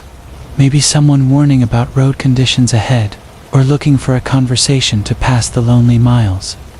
Instead, I heard only white noise, punctuated by what sounded almost like whispered words. Too faint and distorted to understand. The highway curved gently to the left, a long sweeping bend that I remembered from previous trips along this route. But as I navigated the curve, something felt wrong about the way the road appeared in my headlights. It was as if the asphalt was slightly different, newer looking, with lines that seemed too bright and reflective. The shoulder looked freshly graded, without the usual accumulation of debris and roadkill that typically littered this stretch of interstate. Mile marker 237 appeared again in my headlights, and this time I pulled over, easing my rig onto the shoulder with a hiss of air brakes. The engine idled roughly as I sat there, staring at the mile marker in my side mirror. I pulled out my logbook and checked the time on my watch against the dashboard clock. My watch read 12:45, but the dashboard still flickered between 12:17 and 12:18. The CB radio crackled again, and this time I thought I could make out words in the static. It sounded like a woman's voice, speaking quickly and urgently, but the signal was too weak and distorted to understand. I adjusted the squelch and tried different channels, but the voice seemed to follow me across the frequencies, always just beyond comprehension. I decided to get out and walk around the truck, checking the connections and looking for any obvious problems with the electrical system. The night air was cooler than I'd expected, with a strange quality that made sounds carry differently. My footsteps on the gravel seemed muffled, and even the highway noise from my idling engine sounded distant and hollow. That's when I noticed the other tire tracks in the gravel beside my own. They were fresh, very fresh, and they matched the tread pattern of my own tires exactly. But I was certain I hadn't stopped here before tonight. The tracks showed the same slight wear pattern on the left rear dual that I'd been meaning to replace. The same distinctive mark where I'd picked up a nail last month in Denver. Back in the cab, I tried calling dispatch on my cell phone, but the signal strength showed full bars while the call wouldn't connect. The phone kept displaying searching for network, even though the tower indicators suggested strong coverage. I attempted to access my GPS history to see where I'd been, but the screen flickered and showed only the current location, mile marker 237, with no record of previous positions. As I put the truck back in gear and pulled onto the highway, I made a deliberate effort to track my progress more carefully. I counted in my head, estimating speeds and distances, watching for the next mile marker that should appear. The highway seemed exactly as it had been before, the same gentle curves and gradual elevation changes. But something about the rhythm felt wrong, like a song played slightly off tempo. The radio static grew stronger, and now I could definitely hear voices, multiple voices overlapping and speaking in urgent tones. I caught fragments of words that sounded like warnings. Someone saying, "Don't stop," and "Keep driving," mixed with coordinates and mile markers. The voices had a quality that suggested they were coming from very far away, filtered through layers of interference. Mile marker 237 emerged from the darkness ahead once more, and this time I noticed additional details that hadn't been there before, or perhaps that I hadn't observed closely enough. There were small scratches in the metal, as if someone had carved marks with a knife or key. The post seemed newer than the surrounding markers, with less oxidation and wear than I would expect from years of highway weather. I began to feel a growing sense of urgency, an inexplicable need to break free from whatever was happening to me. I pressed harder on the accelerator, pushing my loaded truck up to dangerous speeds for the conditions, watching the speedometer climb past 70, then 75. The engine responded normally, the transmission shifted smoothly, and the steering felt solid and predictable. But the mile markers continued to appear at intervals that defied mathematics and physics. The voices on the radio grew clearer as my speed increased, and I began to recognize my own voice among them, speaking words I hadn't yet said, warning about conditions I was just beginning to understand. I heard myself describing the electrical problems, the repeated mile marker, the tire tracks in the gravel, as if I were reporting to dispatch about events that had already happened. Then I noticed the headlights in my rearview mirror, distant but approaching steadily. As they grew closer, I could make out the distinctive light pattern of another truck, positioned and spaced exactly like my own. The headlights maintained a constant distance behind me, neither gaining nor falling back, matching my speed precisely as we moved through the darkness. Mile marker 238 finally appeared in my headlights, bringing a moment of relief that was immediately replaced by deeper concern. As I saw mile marker 239, then 240 in quick succession, the highway was compressing somehow, the distances between markers shrinking as if space itself was folding. The speedometer showed consistent velocity, but the sensation was of rapid acceleration through a tunnel that grew progressively narrower. The radio voices reached a crescendo of overlapping warnings and instructions, and I realized they were all my own voice, dozens of iterations speaking simultaneously from different points in the loop I'd been trapped within. Some versions of myself sounded calm and analytical, others panicked and desperate, but all were trying to communicate something crucial about escape. As mile markers flashed past in increasingly rapid succession, I saw a gap in the center divider ahead, a crossover point used by highway maintenance crews. Without hesitation, I cranked the wheel hard left, feeling my trailer swing wide as I crossed the median and began traveling in the opposite direction. The engine strained against the sudden change in momentum, air brakes hissing as I fought to control the massive vehicle. In my mirrors, I watched the pursuing headlights continue straight, unable or unwilling to follow my desperate maneuver. The radio voices faded to whispers, then silence, as I drove against traffic on the empty eastbound lanes.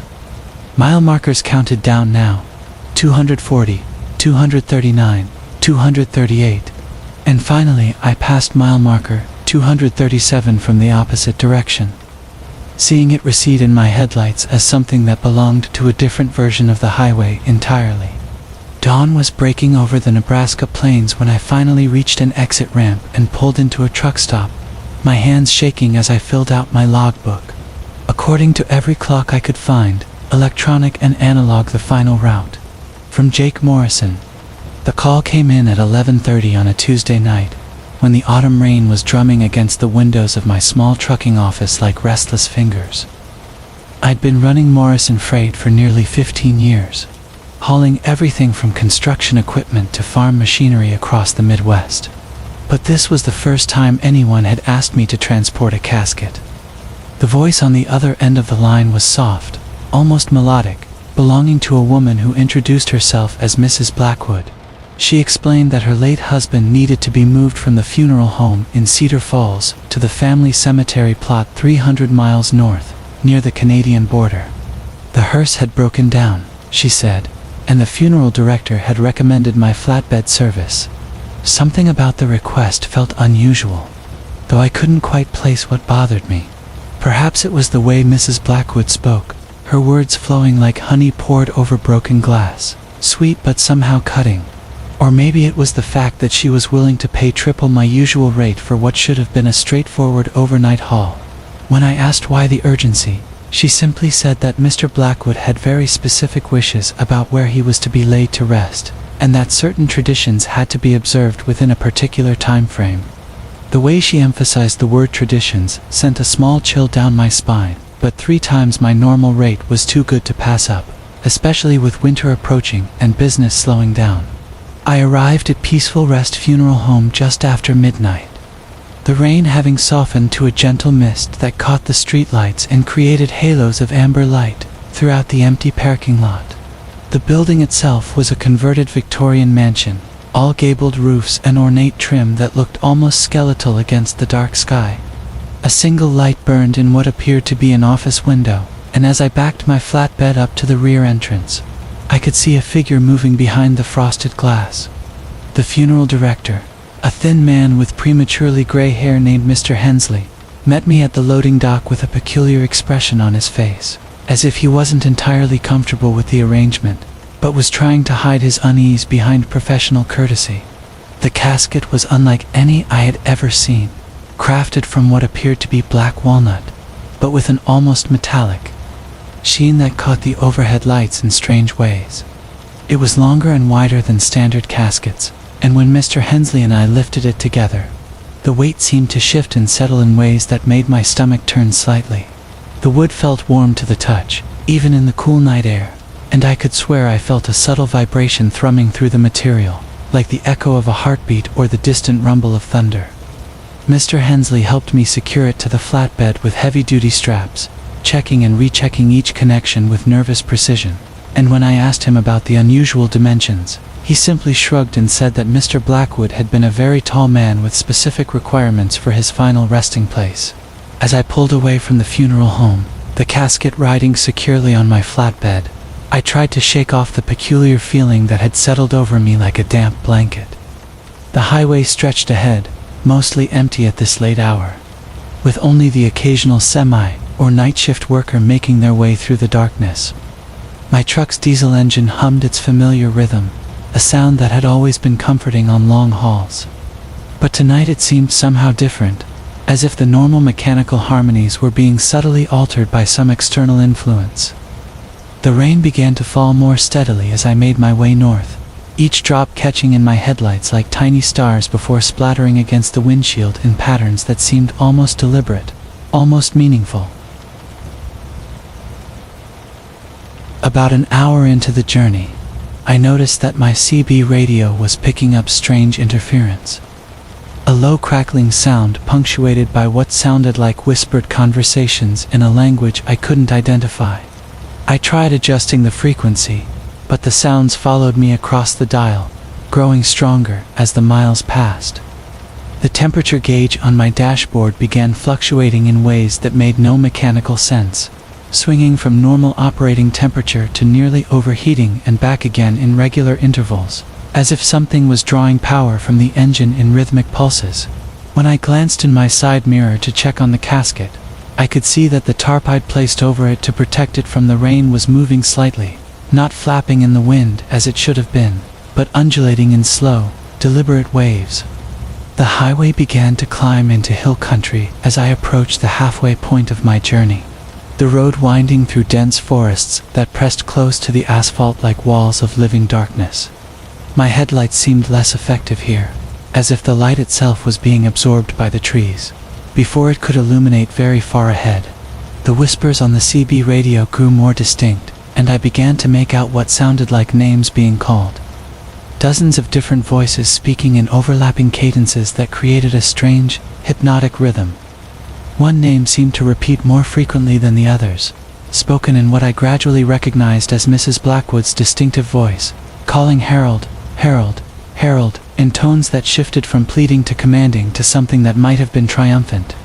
It was then that I realized I hadn't asked for Mr. Blackwood's first name, and the coincidence of hearing what might have been that name emanating from my radio filled me with a growing sense of unease that I couldn't rationalize away. I pulled over at a truck stop to check my load and try to clear my head with some coffee and fresh air.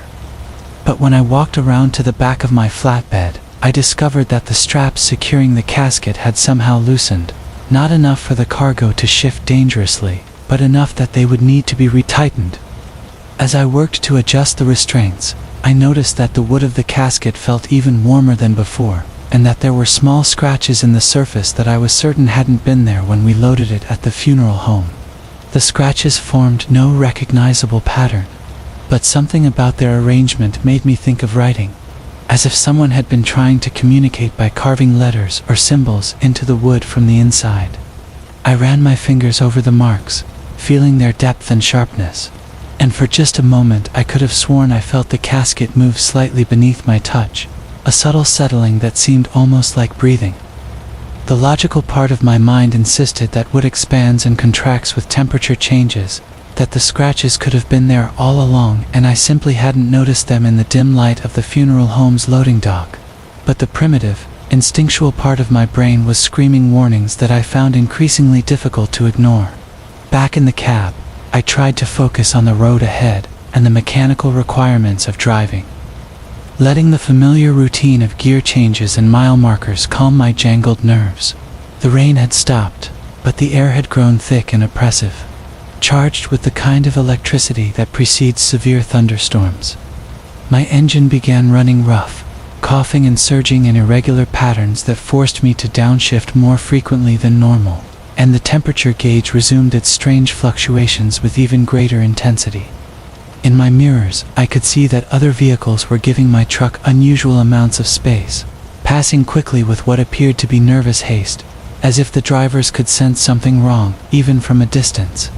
The final stretch of highway led through a valley bounded by steep hills, covered in old-growth forest, where the darkness seemed to have weight and substance. My CB radio fell silent except for an occasional burst of static.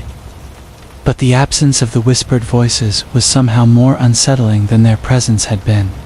The road began to feel wrong beneath my wheels, as if the asphalt itself was shifting and moving in ways that defied physics, and I had to grip the steering wheel tighter to maintain control as my truck swayed and lurched despite the straight, level highway.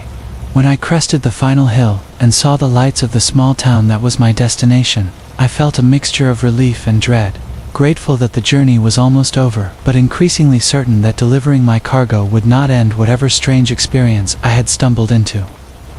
Mrs. Blackwood was waiting for me at the cemetery gates, a tall, elegant figure in dark clothing who seemed to absorb the light from my headlights rather than reflect it.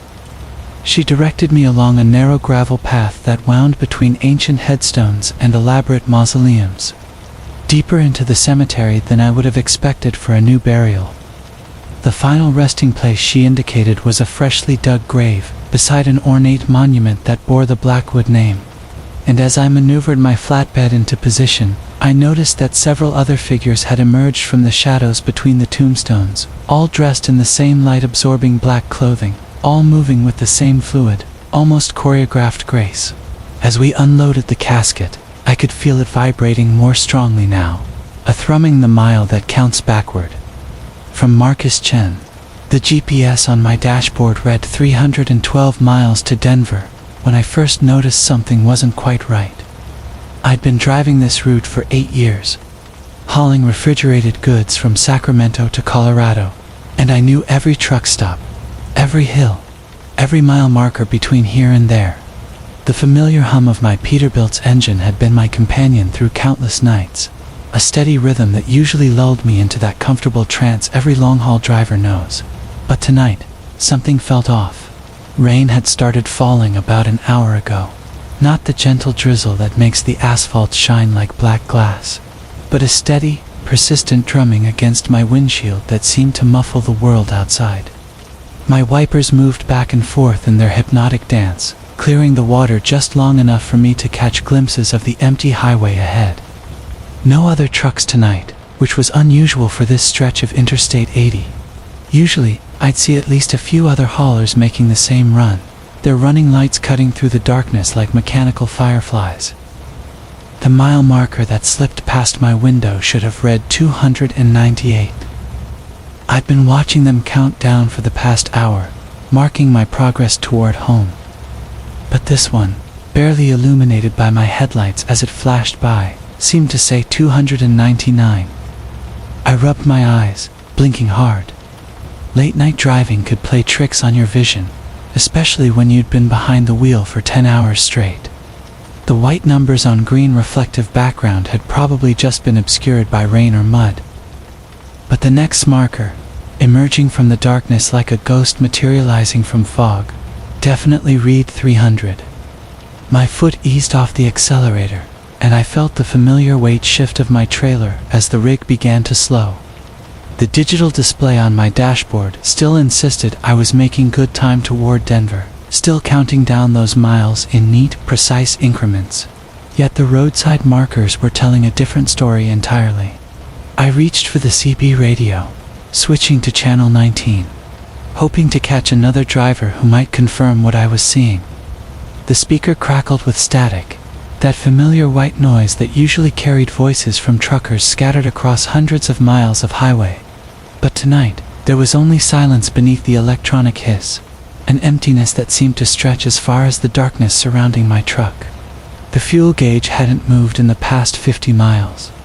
I noticed this as I checked my instruments, trying to find some rational explanation for the mile markers that seemed to be climbing instead of falling. My Peterbilt had been running steady at 65, burning fuel at its usual predictable rate. But the needle on the gauge remained stubbornly fixed at just over half a tank. The odometer, too, seemed frozen, its numbers unchanged, despite the miles of asphalt disappearing beneath my wheels. A truck stop appeared ahead, its neon signs cutting through the rain with that distinctive blue-white glow that promised coffee, fuel, and human contact. Big Mike's Travel Plaza, according to the towering sign that rose above the complex like a beacon. I'd never seen this place before, despite driving this route countless times. But truck stops could be easy to miss in the dark, especially when you were focused on making time. The parking lot was empty except for a few cars clustered near the main building, their windows dark and rain-streaked. I pulled my rig into the diesel island, the familiar hiss of air brakes announcing my arrival to the silent night. The fuel pumps were older than what I was used to, their digital displays flickering with an unstable light that made the numbers hard to read. As I stepped down from the cab, rain immediately began soaking through my jacket, each drop seeming colder than it should have been for this time of year. The fuel nozzle felt heavier than normal in my hands, its metal surface strangely warm despite the chill in the air. As diesel began flowing into my tank, I watched the mechanical numbers on the pump spinning faster than they should have been, counting gallons that seemed to disappear into my fuel system without affecting the gauge in my cab. The mathematical impossibility of it made my stomach clench with an unease I couldn't quite name. Inside the Travel Plaza, fluorescent lights hummed with that distinctive frequency that seemed to vibrate in your bones. The coffee was fresh, surprisingly so for what appeared to be a completely empty establishment. Behind the counter, a clerk sat reading a newspaper, his face obscured by the pages, but his presence somehow reassuring in its mundane normalcy. I bought coffee and a sandwich, paid with cash, and tried to strike up a conversation about the weather, the road conditions ahead. He responded with nods and minimal phrases, never lowering his newspaper enough for me to see his face clearly. His voice had a quality that seemed to come from very far away, as if he were speaking to me from the bottom of a well. When I asked about the mile markers, whether there had been construction or road work that might have confused the numbering. He simply nodded again and murmured something about the road being longer than most people expected. Back in my truck, I studied the map application on my phone, trying to locate Big Mike's Travel Plaza. According to the GPS, I was sitting in an empty field, miles from the nearest truck stop. The blue dot that represented my location pulsed steadily on the screen, surrounded by nothing but blank space and the thin line of interstate that stretched endlessly in both directions. I refreshed the application, waited for it to recalibrate, but the result remained the same. The mile markers continued their upward climb as I resumed driving. 301, 302, 303. Each one seemed to glow more brightly than the last, their reflective surfaces catching my headlights and throwing the numbers back at me with an intensity that hurt to look at directly. The rain had stopped, but the silence it left behind was somehow worse than the noise had been. No wind, no distant traffic, no sounds from the world beyond my headlights. My CB radio began picking up voices, faint conversations that seemed to drift in and out of range like ships passing in fog. Other drivers talking about familiar things, weather reports, traffic conditions, complaints about dispatchers, and delivery schedules. But when I tried to join their conversations, my own voice seemed to vanish into the static. They continued talking as if I hadn't spoken, as if my words had never existed. The most disturbing realization came gradually, like a slow-growing infection of awareness that spread through my consciousness, until it could no longer be ignored. I had been driving toward Denver for hours now, watching the mile markers count steadily upward, but my fuel gauge still read half full. My odometer remained frozen at the same reading it had shown when I first noticed the backwards mile markers. According to every instrument in my cab, I hadn't moved an inch, despite the endless ribbon of asphalt that continued disappearing beneath my wheels. Mile marker 312 appeared in my headlights, the same number my GPS had shown when this journey began. But instead of feeling like I had returned to my starting point, it felt like I was seeing it for the first time, as if the number itself had been waiting patiently for my return. The GPS display flickered, reset itself, and cheerfully announced that I had 312 miles remaining to Denver. I pressed the accelerator harder, pushing my speed up to 70, then 75. The engine responded with its familiar surge of power, the trailer tracking smoothly behind me as we cut through the darkness, but the mile markers maintained their steady rhythm, appearing in my headlights at precise intervals, each one bearing a number exactly one digit higher than the last. 313, 314, 315. The highway stretched ahead of me like a promise that would never be fulfilled, an endless ribbon of possibility that led nowhere and everywhere simultaneously. My logbook, sitting open on the passenger seat, showed the same entry I had made hours ago, the ink fresh and uncorrupted by time. The clock on my dashboard had stopped at the exact moment I had first noticed the backwards mile markers, its digital display frozen in amber numbers that refused to acknowledge the passing of time. I am still driving toward Denver, still watching the mile markers count upward into numbers that shouldn't exist on any earthly highway. The fuel gauge reads half full, the odometer shows no progress, and my CB radio carries the voices of drivers who cannot hear my calls for help. Sometimes I see other trucks in the distance, their running lights twinkling like stars.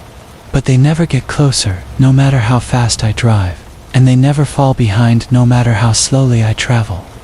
The mile I thought would be my last has become every mile, stretching forward into an infinity of numbered markers and endless asphalt, and somewhere ahead, or behind, or in the space between numbers, Denver waits patiently for a delivery that may never arrive.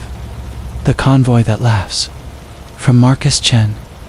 The thing about driving freight across Nevada at 3 in the morning is that the darkness becomes a living thing, wrapping around your 18-wheeler like velvet curtains. I've been hauling electronics from Reno to Phoenix for the better part of 15 years, and that stretch of Highway 95 through the Mojave has always felt like driving through the bottom of an ocean. The headlights carve out maybe 200 feet of asphalt ahead, and beyond that, nothing but the kind of blackness that makes you question whether the world still exists past your front bumper. That particular Tuesday night in October, the air was crisp with the promise of winter, and my Peterbilt 379 was humming along at a steady 70, the engine's deep rumble mixing with the soft jazz drifting from the radio. I'd left Reno around midnight, planning to make Phoenix by sunrise, when I noticed the first set of headlights in my mirrors. No big deal. Truckers tend to travel similar routes at similar times, and convoy formations happen naturally on long, empty stretches like this one. The second truck pulled alongside me as we crested a small hill, and I could make out the silhouette of what looked like an older Kenworth, probably from the 80s, with chrome stacks that gleamed in my peripheral vision. The driver gave me a friendly wave through his window, and I waved back, thinking nothing of it. Camaraderie of the road and all that. But as he pulled ahead, I caught something odd in the sound his rig was making. Not the usual diesel growl you'd expect, but something that almost sounded like ... chuckling. I shook my head and blamed it on road fatigue. 20-hour drives will make your brain play tricks on you, turn the mundane sounds of the highway into something else entirely. But then a third truck appeared, this one a Mack with a distinctive red cab, and as it passed, I heard it again, that same strange, almost musical sound, like distant laughter carried on the wind. By the time we hit the long straightaway past Hawthorne, there were 7 trucks ahead of me, all maintaining perfect formation, all somehow synchronized in their movements. They weren't using CB radio. I'd been monitoring Channel 19 the whole time, and there was nothing but static and the occasional weather report from a lonely voice somewhere in Utah. Yet they moved together like they were connected by invisible strings, changing lanes in unison, adjusting speed as one organism. The sound was unmistakable now. Even through my closed windows, and over the noise of my own engine, I could hear it clearly.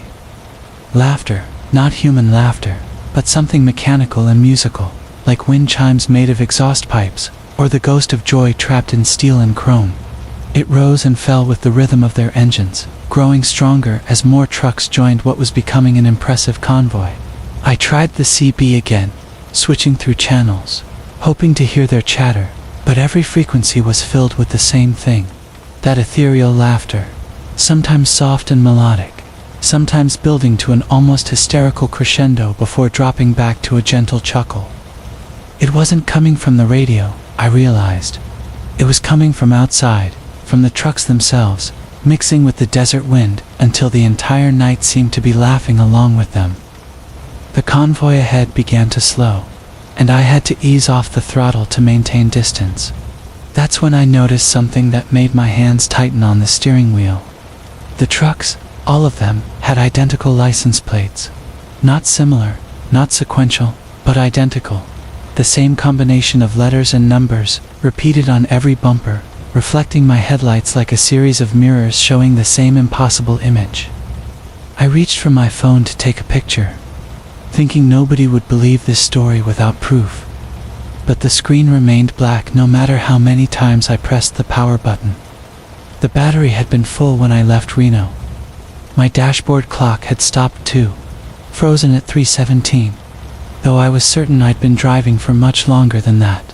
The laughter was getting louder, more complex, as if multiple voices were joining a chorus. Some deep and resonant like my own engine, others high and wild like turbocharger whines.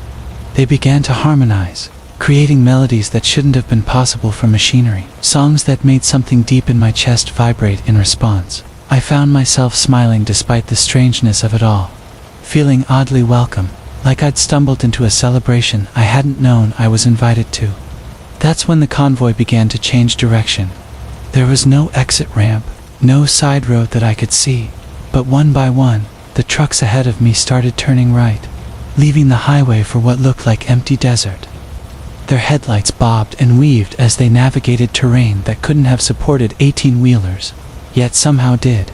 The laughter grew more excited, more urgent, as if they were calling for me to follow. I slowed down, wrestling with a decision that felt far more significant than it should have. Part of me wanted to follow them, to discover what joke the desert was telling that made these ghost trucks laugh with such pure joy. But another part, the part that had kept me alive through 15 years of long-haul driving, was screaming warnings about roads that don't exist on maps and convoys that don't follow the laws of physics. The last truck in line, a blue freightliner with mud flaps that somehow stayed pristine despite the desert dust, paused at the edge where asphalt met sand. Its engine idled with perfect patience, and I could see the driver's silhouette turned toward me, waiting. The laughter from the other trucks had faded to an expectant whisper, like an audience holding its breath before the punchline. I pressed harder on the accelerator, choosing the known darkness of the highway over the unknown celebration in the desert. As I passed the waiting truck, I glanced over and saw the driver's face in the glow of my running lights. He was smiling, not the warm smile of a fellow trucker, but something too wide, too knowing, as if he understood something about the nature of joy that I wasn't ready to learn. The blue freightliner pulled away into the desert without another glance in my direction, its laughter joining the others until the sound became indistinguishable from the wind. Within minutes, I couldn't see their lights anymore, couldn't hear anything but my own engine and the gentle jazz still playing on the radio, as if nothing had happened. I reached Phoenix as the sun painted the mountains golden orange, right on schedule according to my delivery paperwork. But my gas gauge read 3/4 full when it should have been nearly empty. And my odometer showed exactly the same mileage as when I'd left Reno, according to every instrument in my cab. I hadn't driven anywhere at all. The funny thing is, I still hear them sometimes on quiet nights when the highway stretches long and straight ahead. That distant laughter carried on the desert wind, harmonizing with the sound of engines and the whisper of tires on asphalt. And sometimes, when the night is particularly dark and I'm feeling particularly lonely, I find myself wondering what would have happened if I'd turned right into that impossible desert, if I'd joined their convoy and learned the secret of their endless joy. But I never slow down when I hear them now. Some jokes, I've learned, are meant to be heard from a distance. And some celebrations are not meant for those of us who still need roads to get where we're going. The convoy that laughs is still out there somewhere, driving routes that don't appear on any map, sharing their mechanical joy with the darkness, waiting patiently for drivers brave enough or foolish enough to follow their laughter into the desert night. The collector's highway, from Marcus. The interstate stretched ahead like a black ribbon under the October moon. And I'd been driving this same route for 15 years without incident. My Peterbilt 379 hummed its familiar diesel lullaby as I carried a load of furniture from Phoenix to Denver. The kind of straightforward haul that paid the bills and kept me moving through the night. The CB radio crackled occasionally with distant trucker chatter, but mostly it was just me, the road, and that hypnotic rhythm of tires on asphalt that every long-haul driver knows by heart. I'd always prided myself on maintaining my rig in pristine condition. The chrome gleamed, the engine purged like a contented cat, and my windshield was crystal clear. Recently replaced after an unfortunate encounter with a flock of birds outside Flagstaff. That windshield was my window to the world, and I kept it spotless with an almost religious devotion. So when I noticed the first small object stuck to the glass around midnight, somewhere along that desolate stretch through Utah, my immediate instinct was irritation at what I assumed was just another bug. The desert air was cool and dry, flowing through my slightly cracked windows with that distinctive sage and sand scent that defines the Southwest. My headlights carved through the darkness ahead, illuminating the broken yellow lines that disappeared beneath my bumper in an endless procession. The radio played soft country music, barely audible above the engine's steady drone, and I was settling into that meditative state that comes with night driving when the small white object caught my attention. At first glance through my mirrors, it looked like a large moth, or maybe a piece of debris from the road. These things happen when you're moving at highway speeds through the night. But as I leaned forward to get a better look, squinting through the windshield, something about its shape seemed wrong.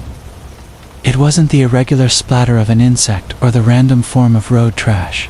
It was too uniform, too deliberately shaped, and it clung to the glass with an odd persistence, despite the wind rushing over my cab. I reached for the windshield washer button, expecting the usual spray to clear away whatever had attached itself to my glass.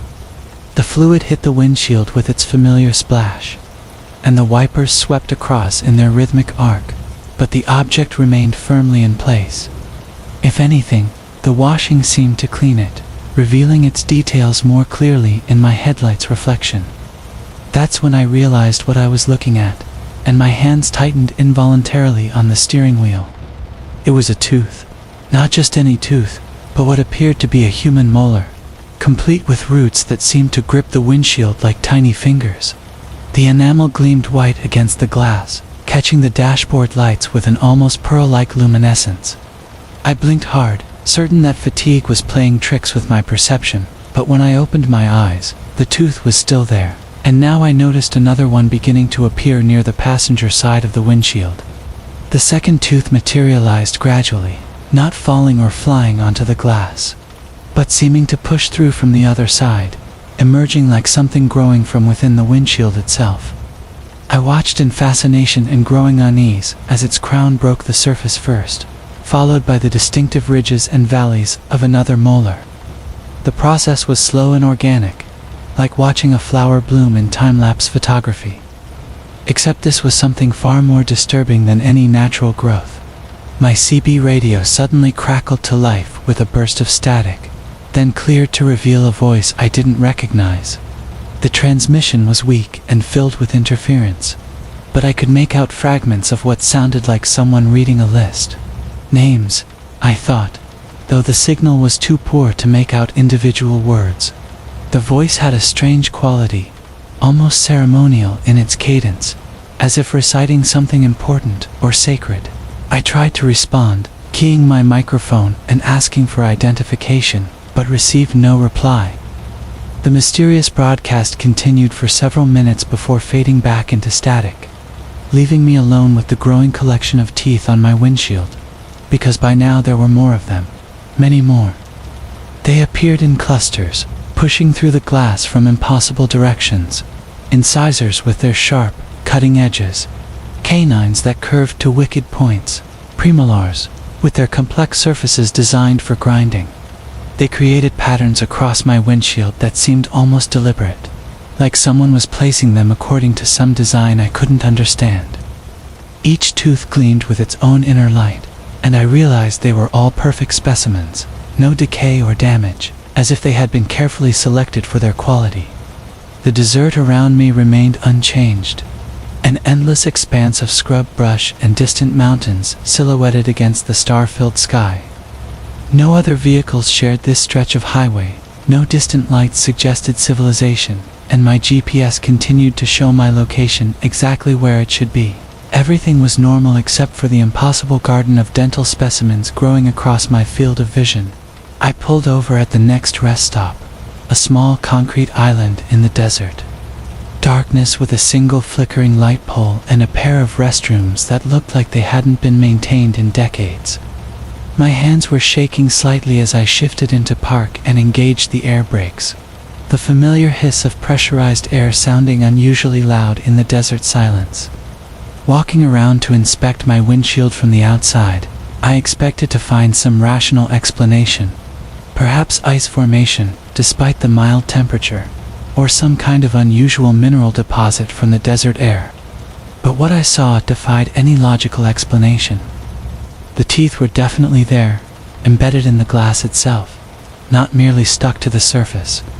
They appeared to be part of the windshield structure now, as if they had always been there and I was only now noticing them.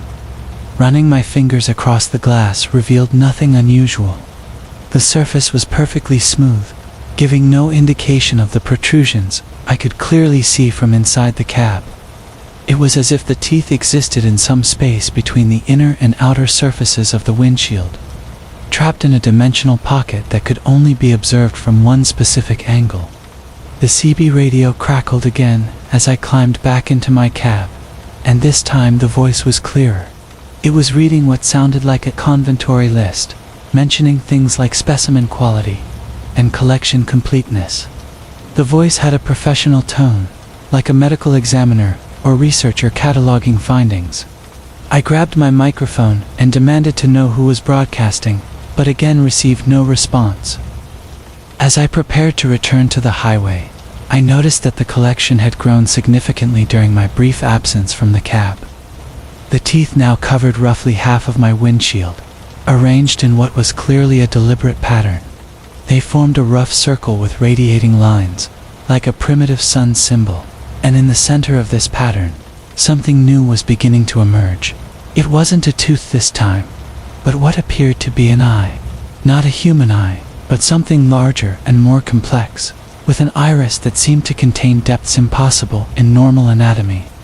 The eye moved with a slow, searching motion, scanning from left to right across the landscape ahead of us, as if looking for something specific among the desert scrub. My rational mind screamed that this was impossible, that windshields don't grow teeth and eyes, that I was experiencing some kind of breakdown or hallucination brought on by too many years of night driving. But my instincts, honed by countless miles of highway experience, told me that I was in danger and needed to get away from this place immediately. I put the truck in gear and accelerated back onto the interstate, hoping that movement might somehow break whatever spell or phenomenon had affected my windshield. The desert flew past at increasing speed as I pushed my Peterbilt harder than I normally would on an unfamiliar stretch of road. The eye in my windshield continued its scanning motion, but now it seemed to be tracking something, following a target I couldn't see. That's when I noticed the lights behind me. Not the normal headlights of another truck or car, but something else entirely. They were too bright and too blue, and they moved with an irregular pattern that suggested they weren't attached to any conventional vehicle. In my mirrors, they looked like stars that had detached from the sky and were following me down the highway.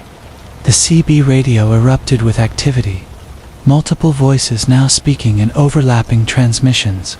They were all reading lists, inventories of collections, describing specimens and their condition with the detached professionalism of scientists or curators.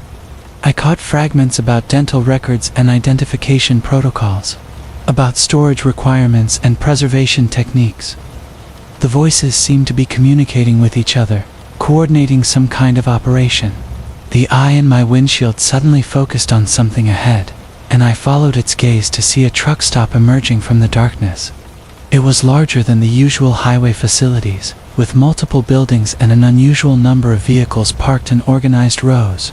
The parking lot was illuminated by those same blue lights I'd seen in my mirrors, and I could see figures moving between the trucks with purposeful efficiency. As we drew closer, the eye began to pulse with excitement, and the pilos in the rear view. From Marcus Thompson. The stretch of Highway 34 between Bakersfield and Fresno has always been my bread and butter. A reliable run that pays the bills and keeps my rig moving through the Central Valley's endless agricultural sprawl. I've been hauling produce down this route for the better part of 15 years, and I know every truck stop, every way station, and every speed trap like the back of my weathered hands. The California Highway Patrol runs regular enforcement along this corridor, and over the years, I've developed a respectful relationship with most of the officers who work these beats.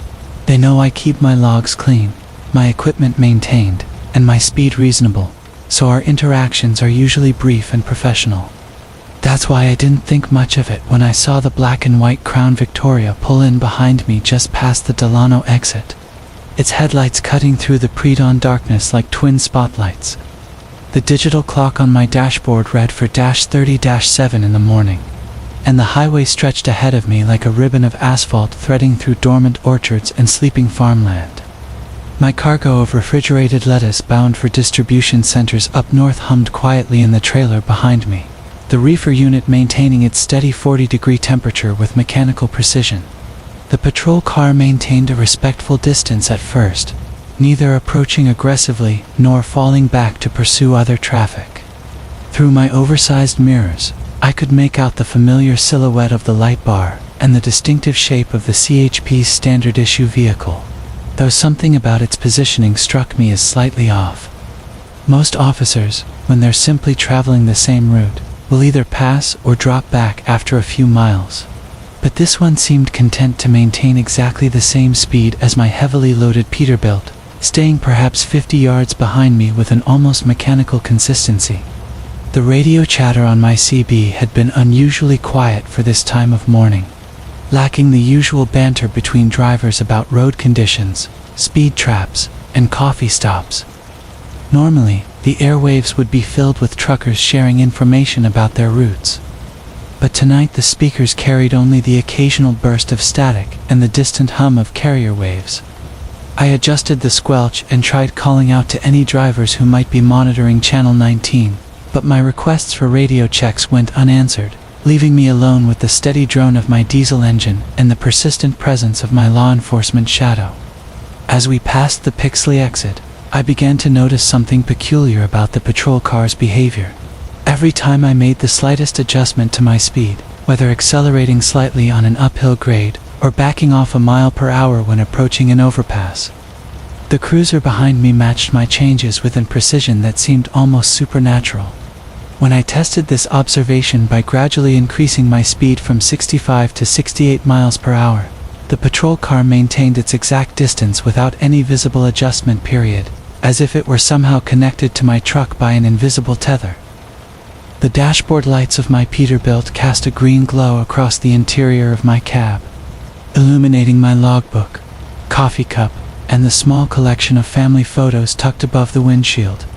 Outside, the California landscape rolled past in shades of gray and black, punctuated by the occasional farmhouse light or the ghostly silhouettes of irrigation equipment standing motionless in the fields. The air conditioning unit cycled on and off with its familiar rhythm, mixing cooled air with the faint diesel fumes that are an inescapable part of life on the highway. When I reached for my CB microphone to attempt another radio check, I noticed that my hands were trembling slightly, though I couldn't immediately identify the source of my unease. The patrol car continued its steady pursuit, never varying its distance, never activating its emergency lights, never making any attempt to initiate a traffic stop. Through my mirrors, I could see that someone was definitely behind the wheel, though the glare of my own taillights made it impossible to distinguish any details about the figure in the driver's seat. As we approached the outskirts of Tulare, I decided to test my unwanted escort by taking exit 82 toward the truck stop that sits just off the highway.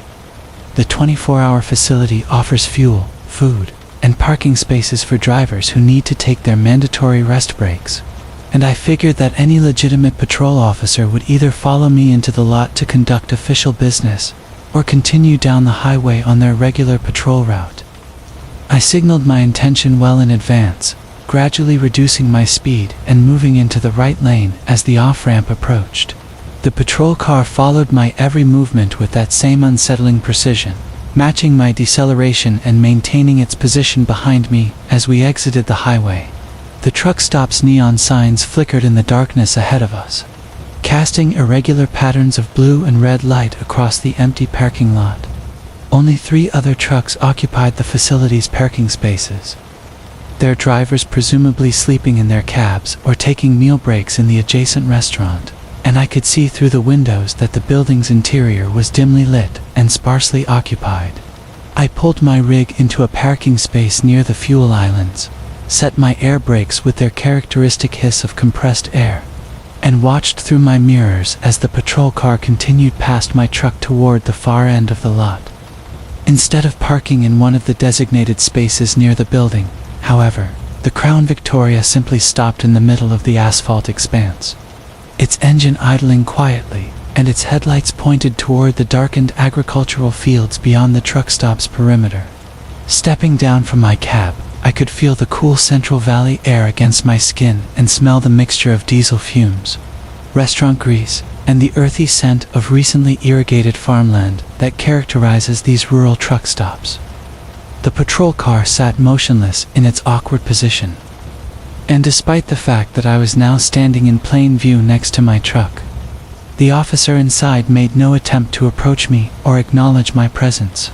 The vehicle's windows appeared to be tinted darker than I remembered being standard for CHP units, creating an impenetrable barrier between me and whoever sat behind the steering wheel. Walking toward the truck stop's main building, I kept glancing back at the patrol car, expecting to see the door open or some sign of normal human activity from within the vehicle. The fluorescent lights inside the building revealed a typical highway truck stop scene. A tired-looking cashier behind the counter, a few vending machines lined up against one wall, and the perpetual smell of coffee that had been brewing too long.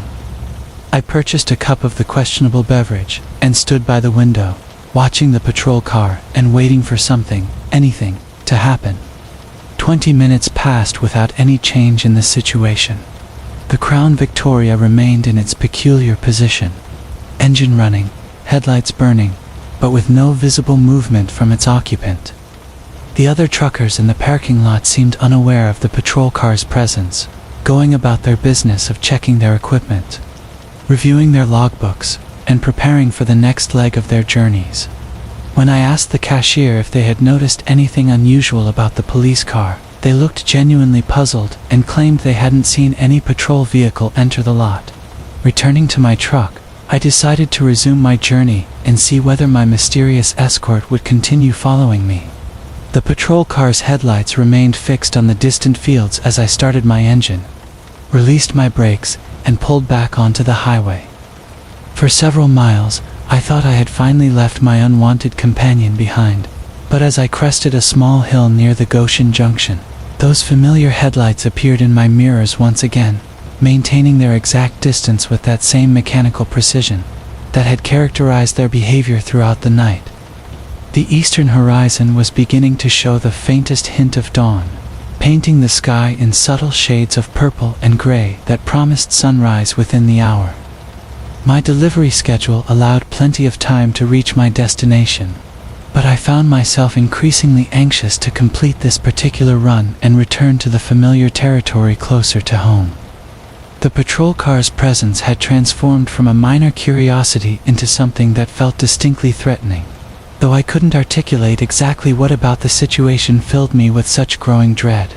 As we passed through Hanford, I noticed that the patrol car's headlights seemed brighter than they had been earlier, casting elongated shadows from my truck across the highway and illuminating the road ahead with an intensity that appeared to exceed normal halogen bulbs. The light had an unusual quality, almost bluish in tint, that made the landscape appear washed out and artificial. When I adjusted my mirrors to reduce the glare, I caught what I thought was a glimpse of the figure behind the wheel, but the image was so brief and distorted that I couldn't be certain of what I had seen. Approaching the outskirts of Fresno, I made the decision to drive directly to the CHP office rather than continue to my scheduled delivery. If this officer had legitimate business with me, we could resolve it in an official setting with proper documentation and witnesses. If something more unusual was occurring, I reasoned that a building full of law enforcement personnel would provide the SAF, the phantom freight.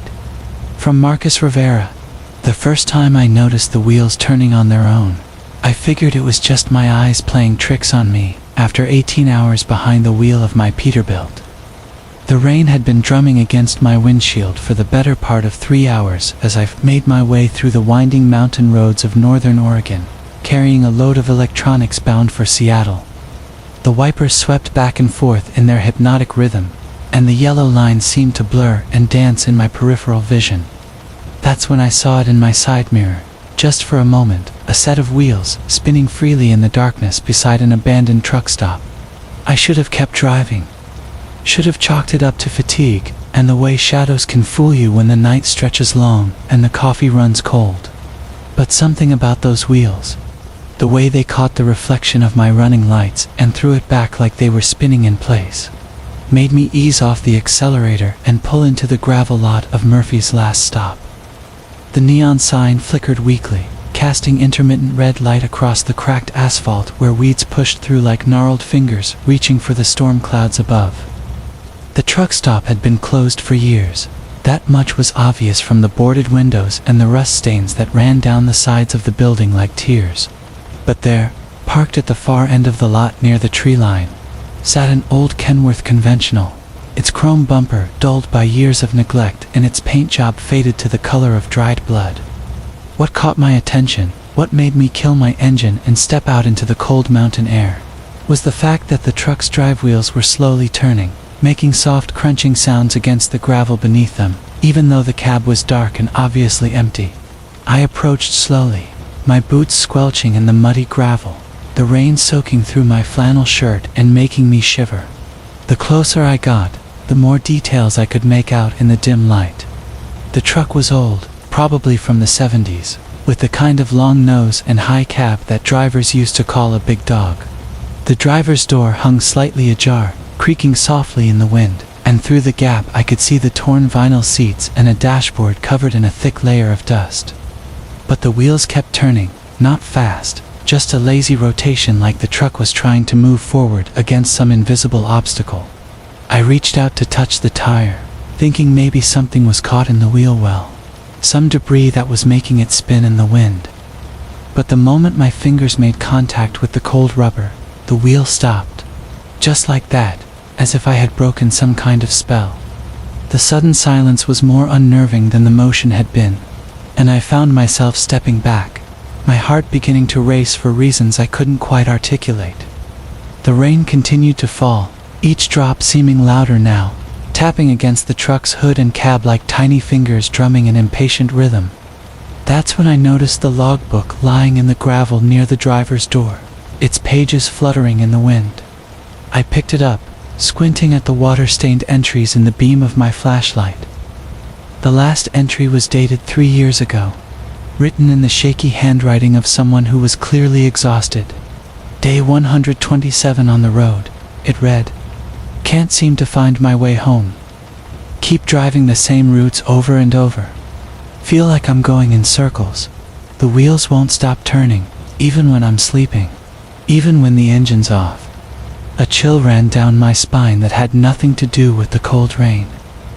I flipped back through more pages, finding similar entries stretching back months, then years. The handwriting grew more desperate, more erratic. The truck drives itself at night. I wake up miles from where I parked, and later, tried to leave the rig at a truck stop in Nevada. Found myself back behind the wheel at sunrise, 50 miles down the road. The final entries were barely legible, just fragments about wheels that wouldn't stop turning and roads that led nowhere and always back to the same place. I was so absorbed in reading that I almost didn't notice when the wheels started turning again. The sound crept into my consciousness slowly, that soft grinding of rubber against gravel, accompanied now by the low rumble of an engine that shouldn't have been running. I looked up from the logbook to see that not only were the wheels moving, but the truck's headlights had flickered to life, casting long yellow beams into the dark forest beyond the parking lot. The engine's idle was rough and uneven, like a heartbeat with an irregular rhythm. The driver's door, which had been hanging open, suddenly swung shut with a bang that echoed across the empty lot. Through the windshield, now cleared of the dust and grime that had covered it moments before, I could see a shadowy figure in the driver's seat. Not clearly, just the suggestion of a shape. Broad shoulders and a trucker's cap, hands positioned at 10 and 2 on the steering wheel. The figure never moved, never turned to look at me, just sat there as still as a statue while the truck idled and the wheels continued their slow, purposeless turning. I backed away, clutching the logbook to my chest, my flashlight beam wavering as my hands began to shake. The smart thing to do would have been to run back to my own rig and get the hell out of there. But something kept me rooted in place, some morbid fascination with the impossible scene unfolding before me.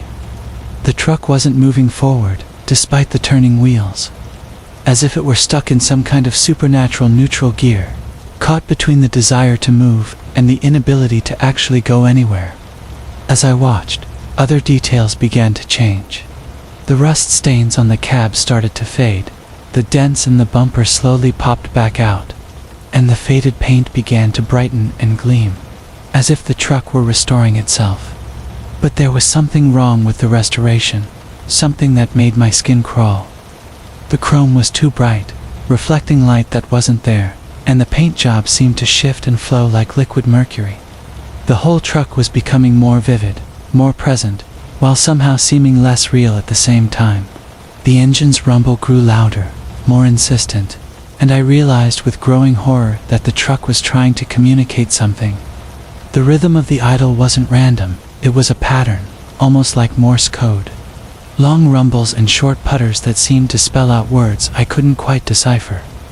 The driver's shadow head turned slightly, just enough that I could see the dark hollow where his face should have been, and I knew with absolute certainty that he was looking directly at me. That's when I ran. I dropped the logbook and sprinted across the gravel lot, my boots sliding in the mud, my lungs burning with the cold mountain air. Behind me, I could hear the truck's engine rev, not with acceleration but with what sounded almost like laughter, a deep mechanical chuckling that followed me across the parking lot. I threw myself into my Peterbilt's cab, my fingers fumbling with the keys, my breath fogging the windshield as I fought to start the engine. My truck roared to life, and I threw it in gear without even checking my mirrors, desperate to put distance between myself and whatever I had witnessed. The last thing I saw in my rearview mirror as I pulled back onto the highway was the Kenworth's headlights, still glowing in the abandoned lot, and those wheels, still turning their endless, purposeless rotations. I drove straight through to Seattle, fueled by adrenaline and the kind of crystal-clear alertness that comes from genuine fear. When I tried to tell other drivers about what I had seen, they just nodded politely and changed the subject. But now, 3 months later, I've started noticing things that make me wonder if I left something behind at Murphy's last stop, or if maybe something followed me home. Sometimes, when I'm parked for my mandatory rest break and the engine is off, I can swear I hear my own wheels turning slowly in the gravel. And twice now, I've woken up to find my truck parked somewhere I don't remember stopping, with mud on the tires that matches the color of that mountain gravel, and the faint smell of rain and rust lingering in the cab, long after the sun has risen, and the highways have filled with the familiar sounds of normal traffic moving toward normal destinations. When the shadows have teeth, from Marcus Webb. The thing about driving long haul is that you get to know your rig like you know your own heartbeat. Every vibration through the steering wheel, every subtle shift in the engine's rhythm, the way the trailer pulls when you take a curve at 55, after 18 years behind the wheel of my Peterbilt 379. I could tell you the difference between a tire losing pressure and a crosswind by feel alone. So when something felt wrong that October night outside Bakersfield, I knew it wasn't my imagination. I'd been hauling electronics from Los Angeles to Denver, a routine run I'd made dozens of times before. The trailer was loaded heavy but balanced. 47,000 pounds of smartphones and tablets destined for distribution centers across Colorado. The weight felt right when I'd pulled out of the loading dock that afternoon, the air brakes hissing their familiar song as I conducted my pre-trip inspection. Everything had checked out perfect then. Now, as I rolled through the California darkness with my CB crackling softly and the diesel engine humming its steady lullaby, something had changed. It started as just a feeling, the kind of unease that creeps up your spine like cold fingers. The trailer seemed to be pulling differently, not heavier exactly, but with a strange resistance that made the steering feel sluggish. I'd been driving for 12 hours straight, only stopping for fuel and a quick sandwich at a truck stop outside Fresno, so I figured maybe fatigue was playing tricks on me. The dashboard clock glowed green in the darkness, showing 2:47 a.m., and I still had 6 hours before my mandatory rest period. The road stretched ahead like a black ribbon under my headlights, empty except for the occasional pair of taillights, disappearing into the distance. That's when I first noticed the shadows in my mirrors. At first, I thought it was just the way the moonlight was hitting the trailer, creating odd patterns of darkness that seemed to shift and move as I drove. But as I watched, adjusting my side mirror for a better view, the shadows appeared to be flowing along the sides of the trailer like thick liquid, pooling and swirling in ways that defied the steady beam of my running lights. I blinked hard, rubbing my eyes with one hand, while keeping the other firmly on the wheel. Long-haul drivers know about road hypnosis, about how the mind can start playing tricks when you've been staring at white lines for too many hours. But this felt different. The shadows were getting thicker. I could see them clearly now in both side mirrors. dark shapes that seemed to cling to the aluminum sides of the trailer like living things. They moved with purpose, creeping toward the back doors where my cargo was secured. As I watched, transfixed and increasingly alarmed, the shadows began to take on more defined shapes. They looked almost like hands, dozens of them, pressing against the metal and leaving no marks but somehow creating an impression of desperate grasping. My CB crackled to life, making me jump. "Eastbound Pete, at mile marker 247. You got your ears on." The voice was scratchy with static, but I could hear the concern underneath. I grabbed the handset, grateful for human contact. "Yeah, this is eastbound Pete. Go ahead. You might want to pull over and check your load, driver. Looks like you got something moving around back there." My blood went cold. I keyed the mic again. "What do you mean moving around?" "Hard to explain, but your trailer's looking real strange from back here. Like there's something trying to get out. Or maybe in. You hauling livestock?" "Negative, just electronics. Sealed boxers." I glanced at my mirrors again, and what I saw made my hands tighten on the wheel. The shadows had completely covered the rear of the trailer now, a writhing mass of darkness that seemed to pulse with its own rhythm. "I'm going to find a place to pull over." "Good idea, driver. I'll follow you in case you need assistance." The next exit wasn't for another 15 miles, but I spotted a way station ahead, closed for the night, but with enough space to park safely. I signaled and began to slow, feeling that strange resistance in the trailer grow stronger as my speed decreased. It was as if whatever was back there didn't want me to stop, was fighting against the air brakes and trying to keep me moving forward into the night. I brought the rig to a stop, under the yellow sodium lights of the way station, the diesel engine settling into its idle rhythm. The truck that had been following me pulled up nearby, and I could see the driver getting out, a flashlight in his hand. I grabbed my own light from the sleeper and climbed down from the cab, my legs stiff from the long hours of driving. "Name's Bill," the other driver said, extending a weathered hand. He was older than me, probably in his 60s, with the kind of calm confidence that comes from decades on the road. "Been driving for 43 years, and I ain't never seen nothing like what's on your trailer." Together, we walked toward the back of my rig, our flashlights cutting through the darkness. What we found there made us both stop in our tracks. The rear doors of the trailer were still secured with my locks and seals, exactly as they should be. But covering every inch of the aluminum surface was what looked like soot or ash, swirling patterns that seemed to move even as we watched. The substance felt cold to the touch, colder than the October air, and it seemed to absorb our flashlight beams rather than reflect them.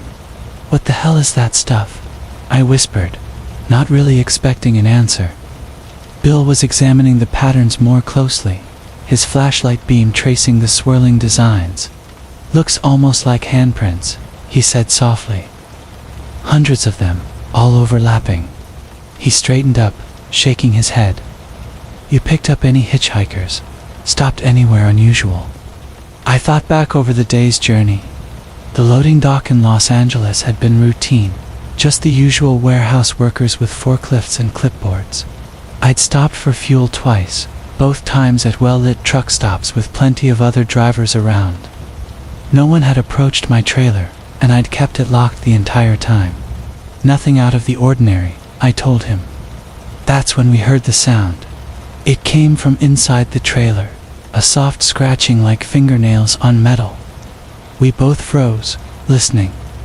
The sound came again, rhythmic and deliberate, as if something was trying to claw its way out from the inside. But I knew that was impossible. I'd watched the loading myself, seen every box of electronics wheeled in and secured. There was nothing alive in that trailer. "We need to open it," Bill said, but his voice carried no conviction. I shook my head. "Can't. Insurance regulations. If I break those seals without authorization, I'm liable for the full value of the cargo." Even as I said it, I knew how ridiculous it sounded. But after 18 years of hauling freight, following the rules had become second nature. The scratching sound intensified, joined now by what sounded like whispered voices. We couldn't make out words, but there was an urgency to the sounds, a pleading quality that made my skin crawl. The shadow patterns on the trailer doors began to swirl faster, and I could swear I saw faces forming in the darkness. Distorted features that appeared for a moment before dissolving back into the writhing mass. "Those electronics you're hauling," Bill said suddenly. "Where'd they come from originally?" I pulled out my shipping manifest, scanning it with my flashlight. "Doesn't say. Just picked them up from a distribution center in LA. Could have come from anywhere. China, Korea, Taiwan maybe." Bill nodded grimly. "Been hearing stories lately. Drivers hauling cargo from overseas. Strange things happening on the road. One guy swore his load of imported furniture was talking to him in a foreign language. Another said his trailer full of textiles kept getting heavier, even though nothing was being added. The whispers from inside the trailer were getting louder now, and I could feel vibrations through the metal floor, as if hundreds of small hands were pounding against the walls. The shadow patterns had covered not just the doors but were creeping along the sides of the trailer toward the cab. Wherever they touched, the metal seemed to grow cold, frost forming despite the relatively warm night air. "We need to get out of here," I said, my voice barely steady. "Whatever this is, standing around staring at it isn't helping." Bill agreed, but as we turned to head back to our cabs, the scratching stopped. The sudden silence was somehow worse than the noise had been, pregnant with potential energy like the moment before lightning strikes. We both turned back to look at the trailer, and what we saw made us run. The shadow patterns were moving with purpose now, flowing like water up the sides of the trailer and over the top. But they weren't just moving randomly. They were forming shapes, human shapes. When the world goes quiet. From Marcus. The CB radio crackled with static as I downshifted my Kenworth along Highway 287, cutting through the heart of Colorado's high plains under a blazing afternoon sun. It was the kind of day that made you grateful for air conditioning and tinted windows, with heat waves dancing off the asphalt like ghostly fingers reaching toward a cloudless sky. I'd been hauling refrigerated goods from Denver to Amarillo for the better part of 15 years, and this stretch of road was as familiar to me as my own living room. Every mile marker, every truck stop, every gentle rise and fall of the landscape was etched into my memory like grooves on a well-worn record. The radio had been chattering all morning with the usual chatter between drivers, weather reports, and warnings about speed traps near Lemon. But somewhere around mile marker 184, just as I was passing through a particularly desolate stretch where the prairie grass stretched endlessly toward distant mountains, the voices began to fade. At first, I figured it was just atmospheric interference, something about the sun's radiation playing havoc with radio signals. It happened sometimes, especially during peak daylight hours when solar activity was high. I reached over to adjust the squelch, fine-tuning the dial with the kind of practiced motion that comes from decades behind the wheel. The static cleared momentarily, and I caught fragments of conversation from other drivers, their voices drifting in and out like signals from another world. Then, gradually, even those whispered exchanges disappeared entirely, leaving only the steady hum of my engine and the rhythmic thrum of 18 wheels against pavement. It wasn't until I tried to raise someone on channel 19 that I realized something was genuinely wrong. My CB was functioning perfectly, the power light glowing steady green, the antenna connections solid. But when I keyed the mic and called out my usual greeting to any drivers within range, my voice seemed to disappear into an electronic void. No responses, no acknowledgements, not even the courtesy of static-filled silence that typically followed a transmission. I checked my cell phone next, holding it up toward the windshield where reception was usually strongest. The screen showed no signal bars, which wasn't entirely unusual in this remote area. But something about the complete absence of connectivity felt different this time. The phone wasn't even searching for towers. It was as if the entire cellular network had simply vanished from existence. The sensation of isolation crept over me gradually, like cold water seeping through supposedly waterproof boots. I'd driven alone for thousands of miles without feeling particularly lonely. But this was different. This wasn't solitude by choice. It was disconnection by some invisible force that I couldn't identify or understand. The highway stretched ahead of me, empty of traffic in both directions, which struck me as odd for a Tuesday afternoon on a major freight corridor. I pressed on, reasoning that I'd regain contact once I reached the next town or encountered other vehicles. But mile after mile passed without any change in my circumstances. The sun continued its relentless journey across the prairie sky, casting sharp shadows from fence posts and the occasional abandoned barn. Everything appeared normal from a visual standpoint, yet the absence of human voices created an atmosphere of wrongness that settled deep in my chest. Around mile marker 201, I spotted another truck in my mirrors, a blue Peterbilt gaining ground from behind. Relief washed over me as I prepared to flag down the driver, to confirm that I wasn't experiencing some kind of equipment malfunction or temporary dead zone. I slowed slightly to let the truck catch up, watching as it pulled alongside me in the passing lane. That's when I noticed the driver wasn't looking at me. His eyes were fixed straight ahead, his hands steady on the wheel, but his expression was completely blank. Not concentrated or focused, but genuinely empty, as if no one was home behind those vacant eyes. I honked my air horn twice, the universal trucker greeting, but he didn't respond or even glance in my direction. The Peterbilt maintained its speed and pulled ahead, leaving me with an unsettling impression that I'd just encountered someone who wasn't entirely present in the world. More vehicles began appearing as the afternoon progressed, but each encounter brought the same disturbing realization. Cars, trucks, even a Greyhound bus passed by with drivers who seemed trapped in some kind of waking trance.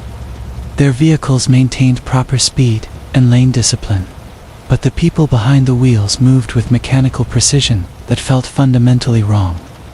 It was as if I was witnessing traffic controlled by autopilot systems, except these were older vehicles that predated such technology. The landscape itself began to feel different as well, though I couldn't pinpoint exactly what had changed. The colors seemed slightly muted, as if someone had adjusted the saturation on the world's display settings.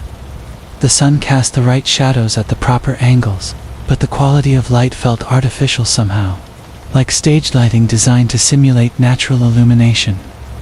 Even the wind patterns seemed off, with grass bending in directions that didn't match the air currents I felt when I briefly opened my window.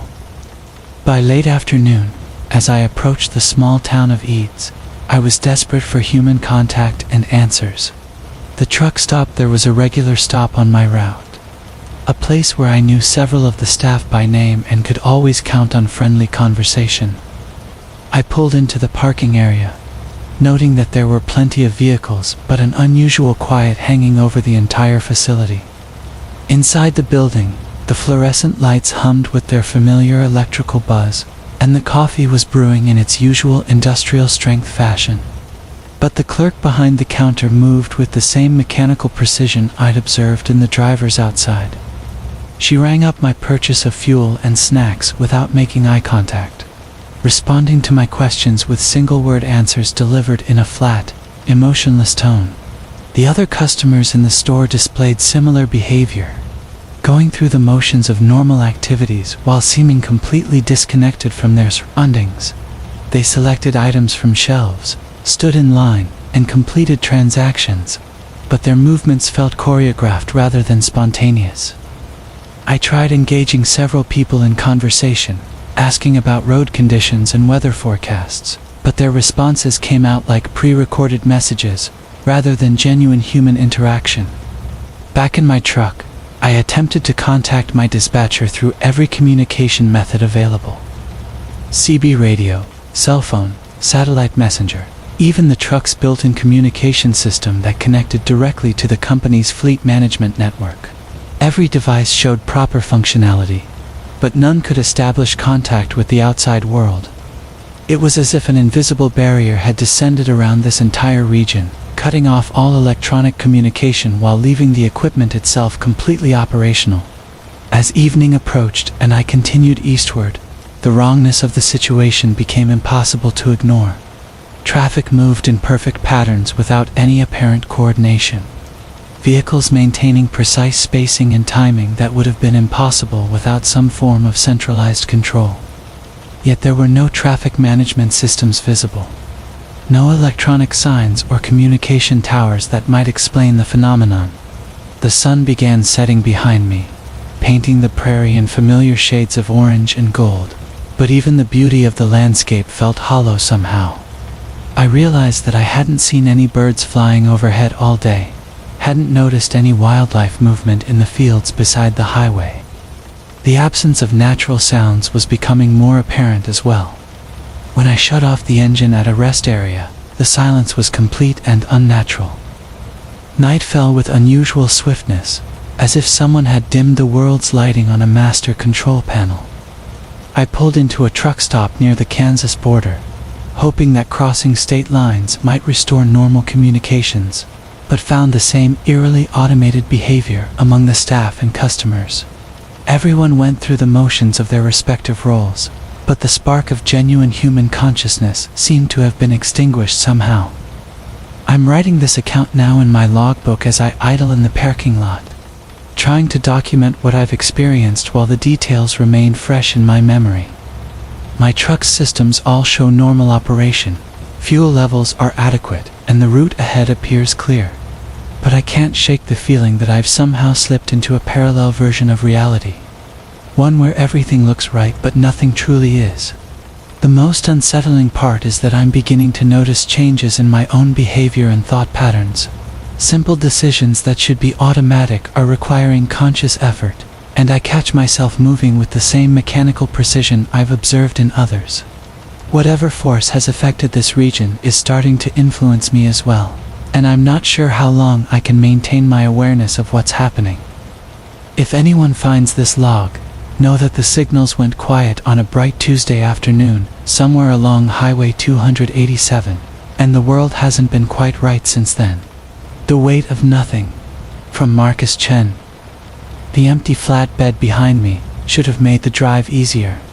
But something was wrong with the weight distribution tonight, and I couldn't shake the feeling that my manifest was lying to me. I'd been hauling freight for 17 years. Long enough to know the subtle language my rig spoke through steering wheel vibrations, and the way she pulled against crosswinds, and tonight she was telling me secrets I didn't want to hear. The pickup had been routine enough. A steel fabrication plant outside Bakersfield, where the forklift operator swore up and down that the bed was clean. Nothing left behind from the previous load of I-beams that had been delivered to a construction site in Phoenix 3 days prior. The paperwork showed empty, the visual inspection showed empty, but when I pulled onto the scale at the truck stop, my gross weight was reading 3,000 pounds heavier than it should have been. The scale operator, a weathered woman with tired eyes, just shrugged and suggested maybe my fuel tanks were fuller than I thought, or perhaps I was carrying more personal gear than usual. But I knew my truck like some men know their wives.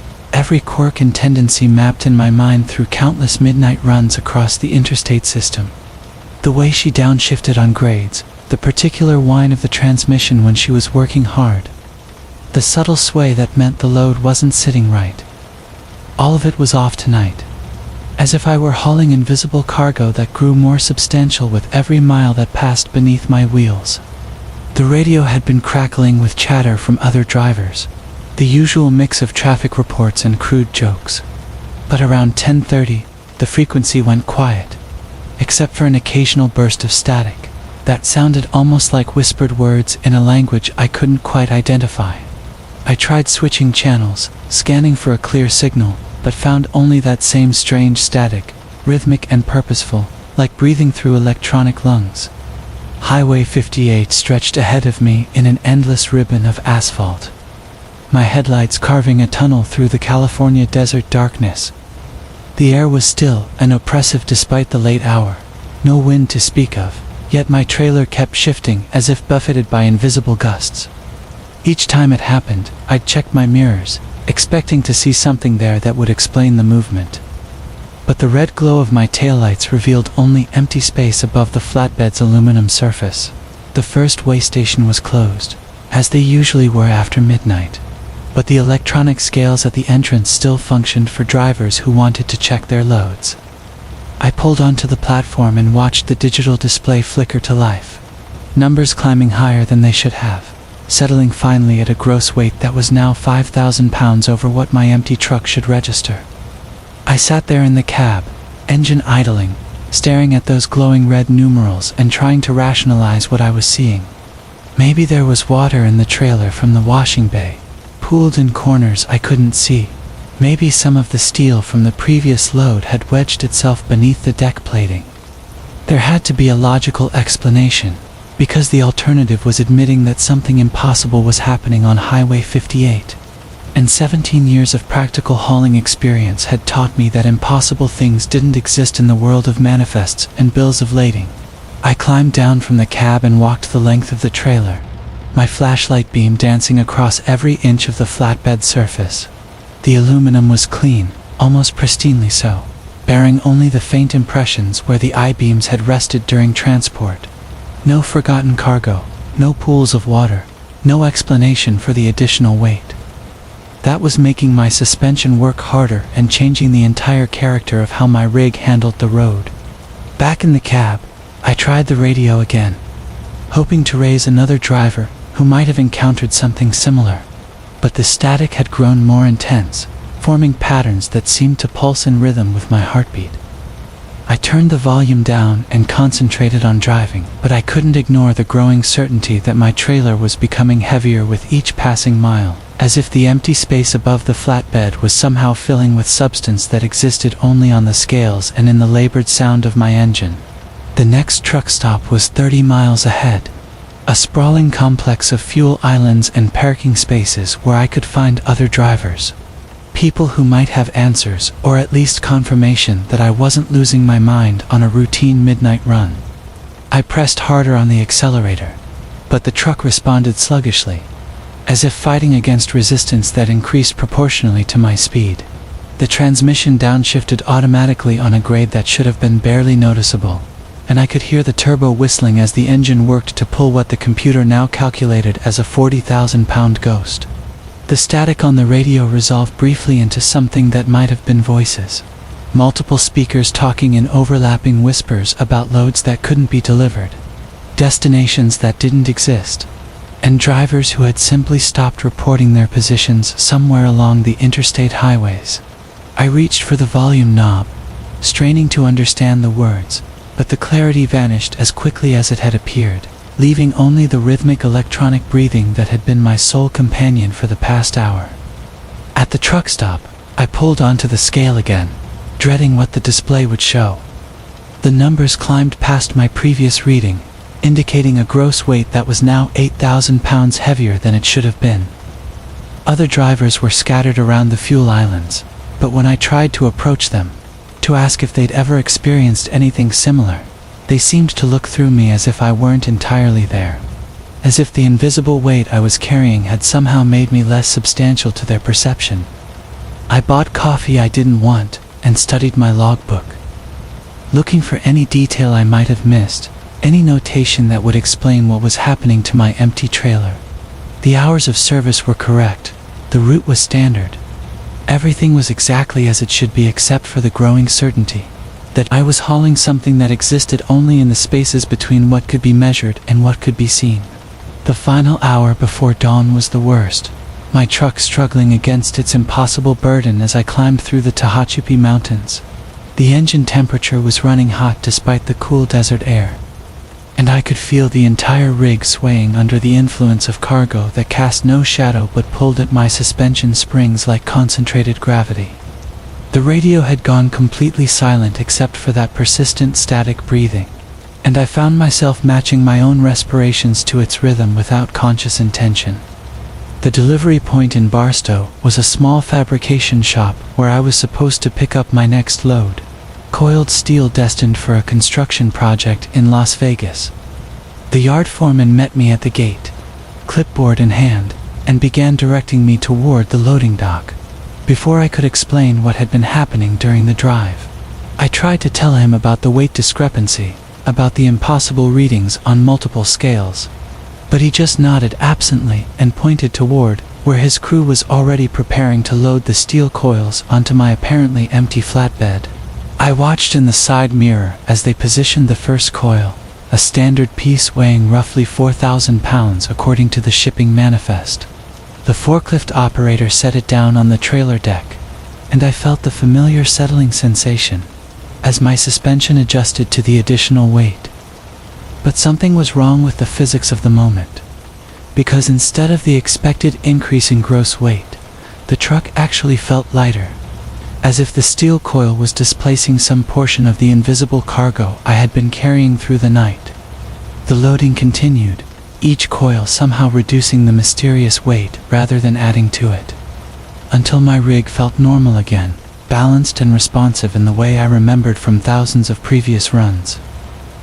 The yard foreman handed me the new manifest and wished me safe travels to Las Vegas, apparently unaware that he had just witnessed something that violated every principle of mass and measurement I had learned in nearly 2 decades of commercial driving. As I pulled out of the fabrication yard, the radio crackled back to life with normal driver chatter, traffic reports, and weather updates. The static breathing had vanished completely, as if it had never existed. My trailer now carried a legitimate load with proper documentation.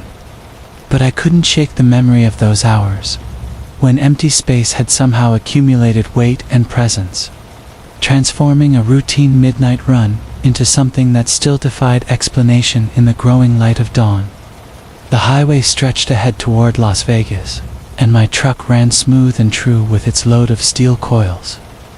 But sometimes in my peripheral vision I thought I could see the shadows of the invisible cargo I had carried through California darkness, patient and weightless now, waiting perhaps for another empty trailer and another driver who would learn that nothing was sometimes heavier than something, especially in the hours when the interstate belonged to mysteries that existed only in the spaces between 1 mile marker and the next, the intersection that remembers from Marcus. I've been hauling freight across the Midwest for 17 years now, and I thought I'd seen every kind of road oddity this country has to offer. Ice storms that turn highways into skating rinks, dust devils that dance across empty stretches of Kansas wheat fields, and fog so thick you can't see your own headlights cutting through it. But nothing prepared me for that intersection outside of Millbrook, Nebraska, where the traffic lights never seemed to remember how to change from red. It was a Tuesday night in late October, the kind where the air carries that sharp bite of coming winter, and the last stubborn leaves cling to the oak trees like they're afraid of what's waiting for them on the ground. I was driving my Kenworth T880, loaded down with auto parts destined for a plant in Colorado. The radio had been crackling with static for the past hour, picking up fragments of conversations from truckers somewhere out there in the darkness, their voices fading in and out like ghosts trying to tell me something important. The fuel gauge was hovering just above a quarter tank when I spotted the glow of Millbrook's few streetlights ahead. It wasn't much of a town, just a grain elevator, a closed diner, and a handful of houses scattered along the main drag like afterthoughts. But there was a dinner section there with a 4-way stop that had been converted to traffic lights sometime in the past decade, and I figured it would be as good a place as any to check my logbook and maybe grab a coffee if anything was still open. As I approached the intersection, my headlights caught the traffic signal hanging over the crossroads, swaying slightly in the October wind. The light was red, glowing like a warning beacon against the star-scattered sky. I downshifted and brought the rig to a stop, the air brakes hissing their familiar sigh. The engine settled into its steady idle, that deep rumble that becomes as familiar as your own heartbeat when you spend your life on the road. I expected the light to change within a minute or two. Small-town traffic lights usually have short cycles, especially this late at night when there's barely any traffic to speak of. But the red light continued to stare down at me, unblinking and somehow watchful. I drummed my fingers on the steering wheel and glanced around the intersection. All 4 directions were empty, nothing but darkened streets leading back into residential areas where the good people of Millbrook were already asleep in their beds. 3 minutes passed, then 5. The radio static had faded to complete silence, leaving only the engines idle and the whisper of wind through the cab's window seals. I tried the CB radio, keying the mic and calling out to any drivers who might be within range, but got nothing back except the hollow echo of my own voice. The red light above me continued its vigil, casting everything in that peculiar crimson glow that makes the world look like it's been dipped in blood. After 10 minutes of waiting, I started to feel that familiar trucker's impatience. I'd seen malfunctioning traffic lights before, usually the result of storm damage or simple mechanical failure. But there was something different about this one, something that made my skin prickle with unease. The light itself seemed too bright, too vivid, as if it were drawing power from some source beyond the simple electrical grid of this forgotten little town. I decided to treat it like a four-way stop and proceed with caution. I checked both directions again, confirming that the streets were completely empty, then eased off the brake and started to roll forward. But as soon as my front bumper crossed the white line, something made me stop. Not something I saw or heard, but something deeper. A primal instinct that whispered danger in a voice too old and too knowing to ignore. That's when I noticed that the other traffic lights, the ones facing the cross streets, weren't showing any color at all. They weren't red or green or yellow. They were simply dark, as if they'd been disconnected or had burned out completely. Only my light, the one commanding my direction of travel, remained active. Only the red eye watching me from above. I backed up until I was behind the line again, and immediately felt a sense of relief wash over me, like stepping back from the edge of a cliff. The night air that had been perfectly still suddenly stirred, carrying with it the scent of something I couldn't quite identify. Not decay, exactly, but something old and patient, like the smell of earth that hasn't been disturbed for decades.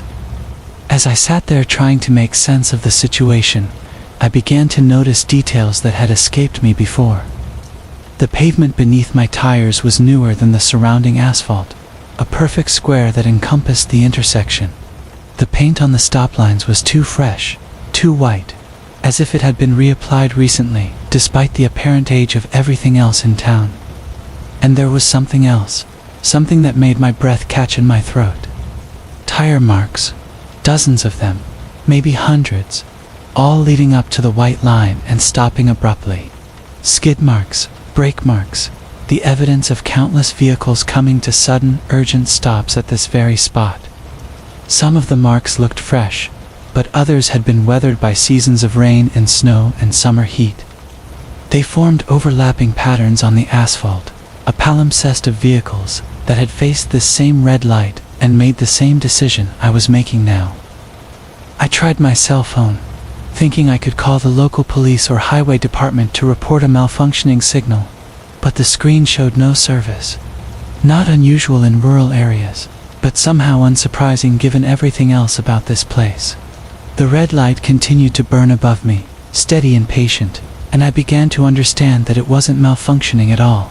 It was working exactly as it had been designed to work, holding travelers at this crossroads until they made a choice that would determine more than just their route through a sleepy Nebraska town.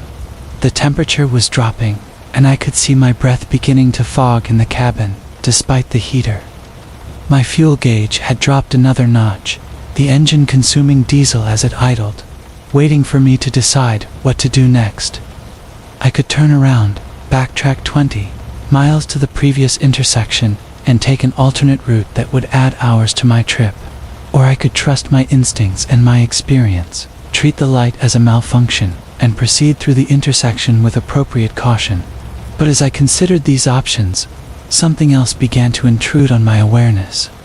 A sound, so faint at first that I thought it might be the wind or the distant hum of electrical equipment.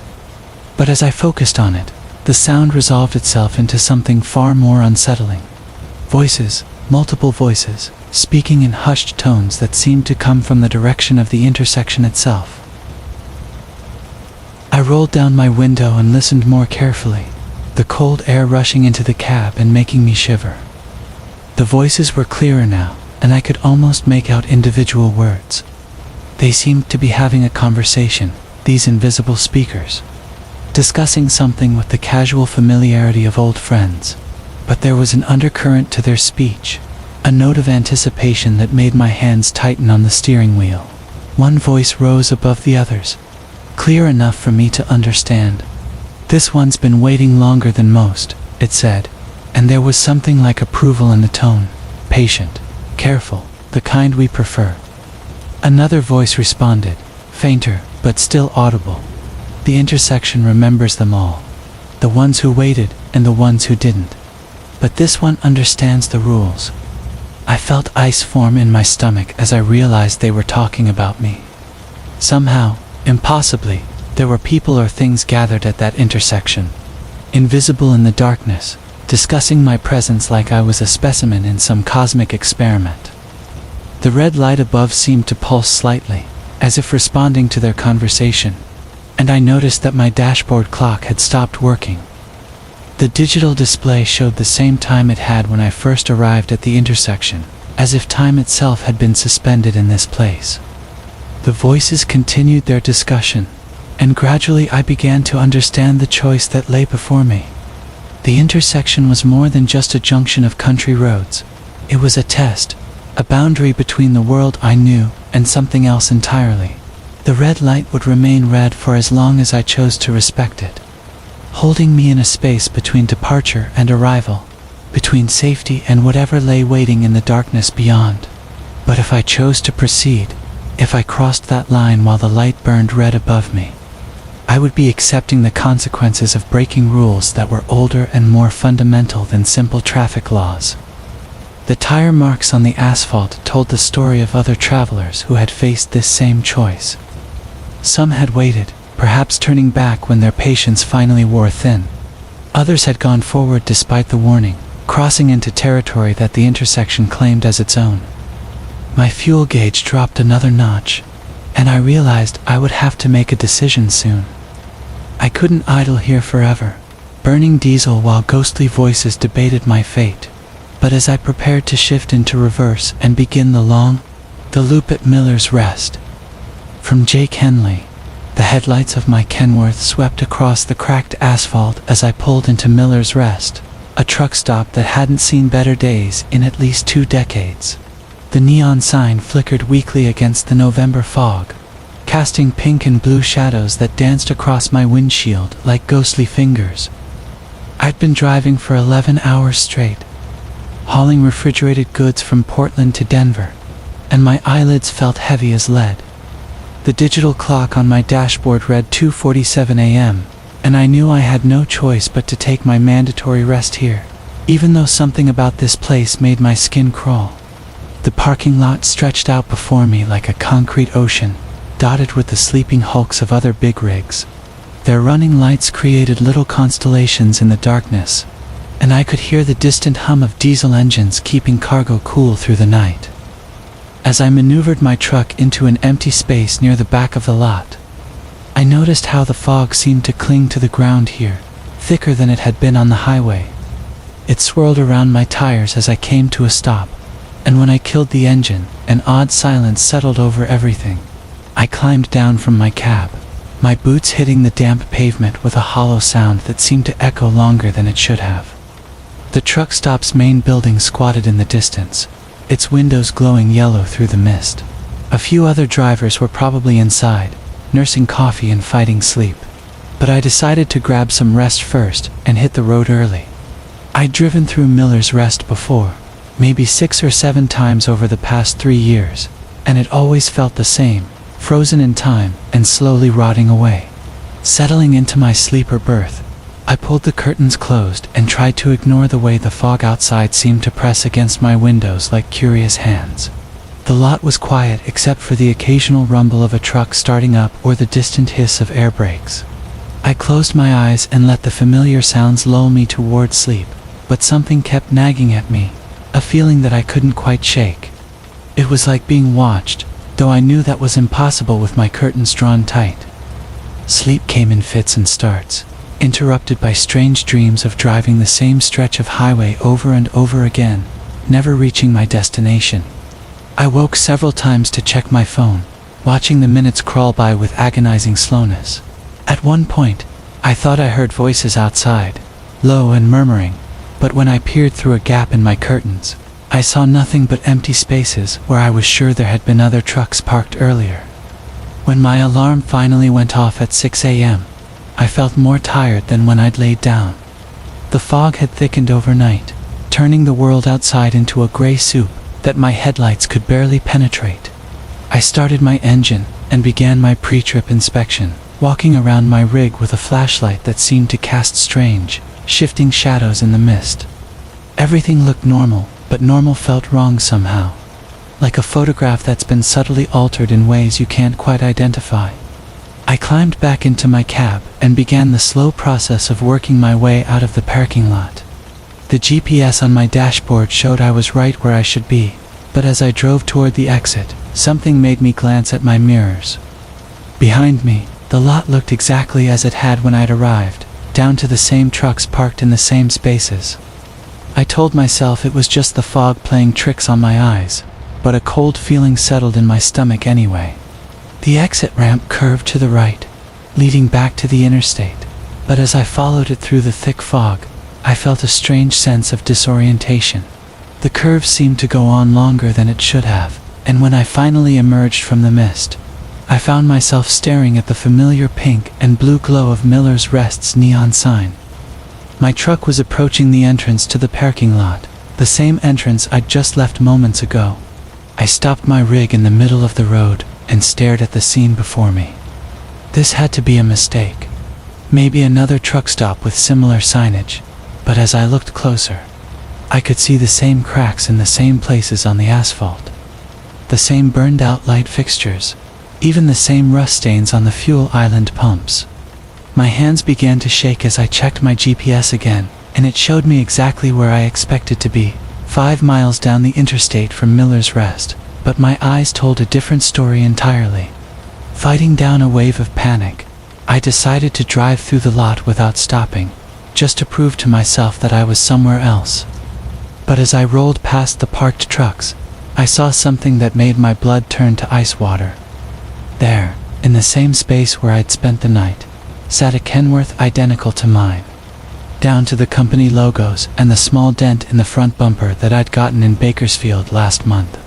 The truck's running lights were on, and through the fog on the windshield, I could just make out the shape of someone sitting in the driver's seat. I pressed harder on the accelerator, desperate to reach the exit ramp and put this nightmare behind me. The fog seemed to thicken as I drove, wrapping around my truck like cotton batting, muffling even the sound of my own engine. The exit came up on my right, and I took it without slowing down, my heart hammering against my ribs as I followed the curve through the gray void that surrounded me.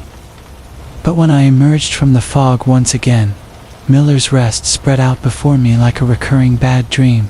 The same neon sign, the same cracked pavement, the same sense of watching eyes hidden in the mist. This time, I could see 2 identical Kenworths parked in the lot, both in spaces I'd occupied, both with their running lights glowing like amber beacons in the darkness. I tried the exit again, and again, each time finding myself back at the truck stop's entrance, each time seeing another copy of my own truck parked in the lot, like a ghostly echo of my presence. The fog began to feel alive, pressing against my windows with increasing urgency, and I could swear I heard voices calling my name from somewhere in the gray depths of the parking lot. My fuel gauge showed that I should have been running low by now, but the needle hadn't moved from where it had been when I first tried to leave. Time seemed to stretch and compress around me like taffy. Sometimes the journey through the fog felt like it lasted hours, and other times I emerged back at Miller's Rest before I was sure I'd even entered the mist. My radio crackled with static, occasionally picking up fragments of conversations that sounded like they were coming from very far away or very long ago. I heard my own voice once, reporting my location to dispatch, but the words were slightly wrong, like a recording that had been edited by someone who didn't quite understand the context. The lot continued to fill with copies of my truck, a growing fleet of identical Kenworths that stretched back into the fog like an assembly line of the damned. I could see drivers sitting in some of them, shadowy figures that looked like me but weren't quite right, as if they were reflections in a funhouse mirror. One of them waved at me as I passed, and his smile was too wide, his eyes too bright in the dim glow of his cab lights. Desperation finally overrode my fear, and I decided to try something different. Instead of taking the exit ramp, I drove my truck straight across the lot toward the fence that bordered the far side. The chain link rushed up to meet my headlights, but instead of the crash I expected, I found myself driving through the fog again. The same gray void that had trapped me for what felt like hours or days or years. This time, when I emerged, I was back on the interstate, the real interstate, with Miller's Rest shrinking in my mirrors like a bad memory. The fog was gone, replaced by clear morning air and golden sunlight that warmed my face through the windshield. My radio crackled to life with normal chatter from other drivers, and my GPS showed me moving steadily down the highway toward Denver. But when I checked my logbook, I found entries I didn't remember making. Records of rest stops at Miller's Rest going back weeks, all in my handwriting, but describing experiences I couldn't recall.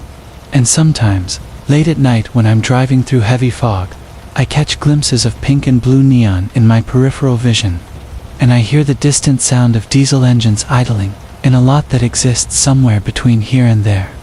Between now and then, waiting patiently for me to need another rest.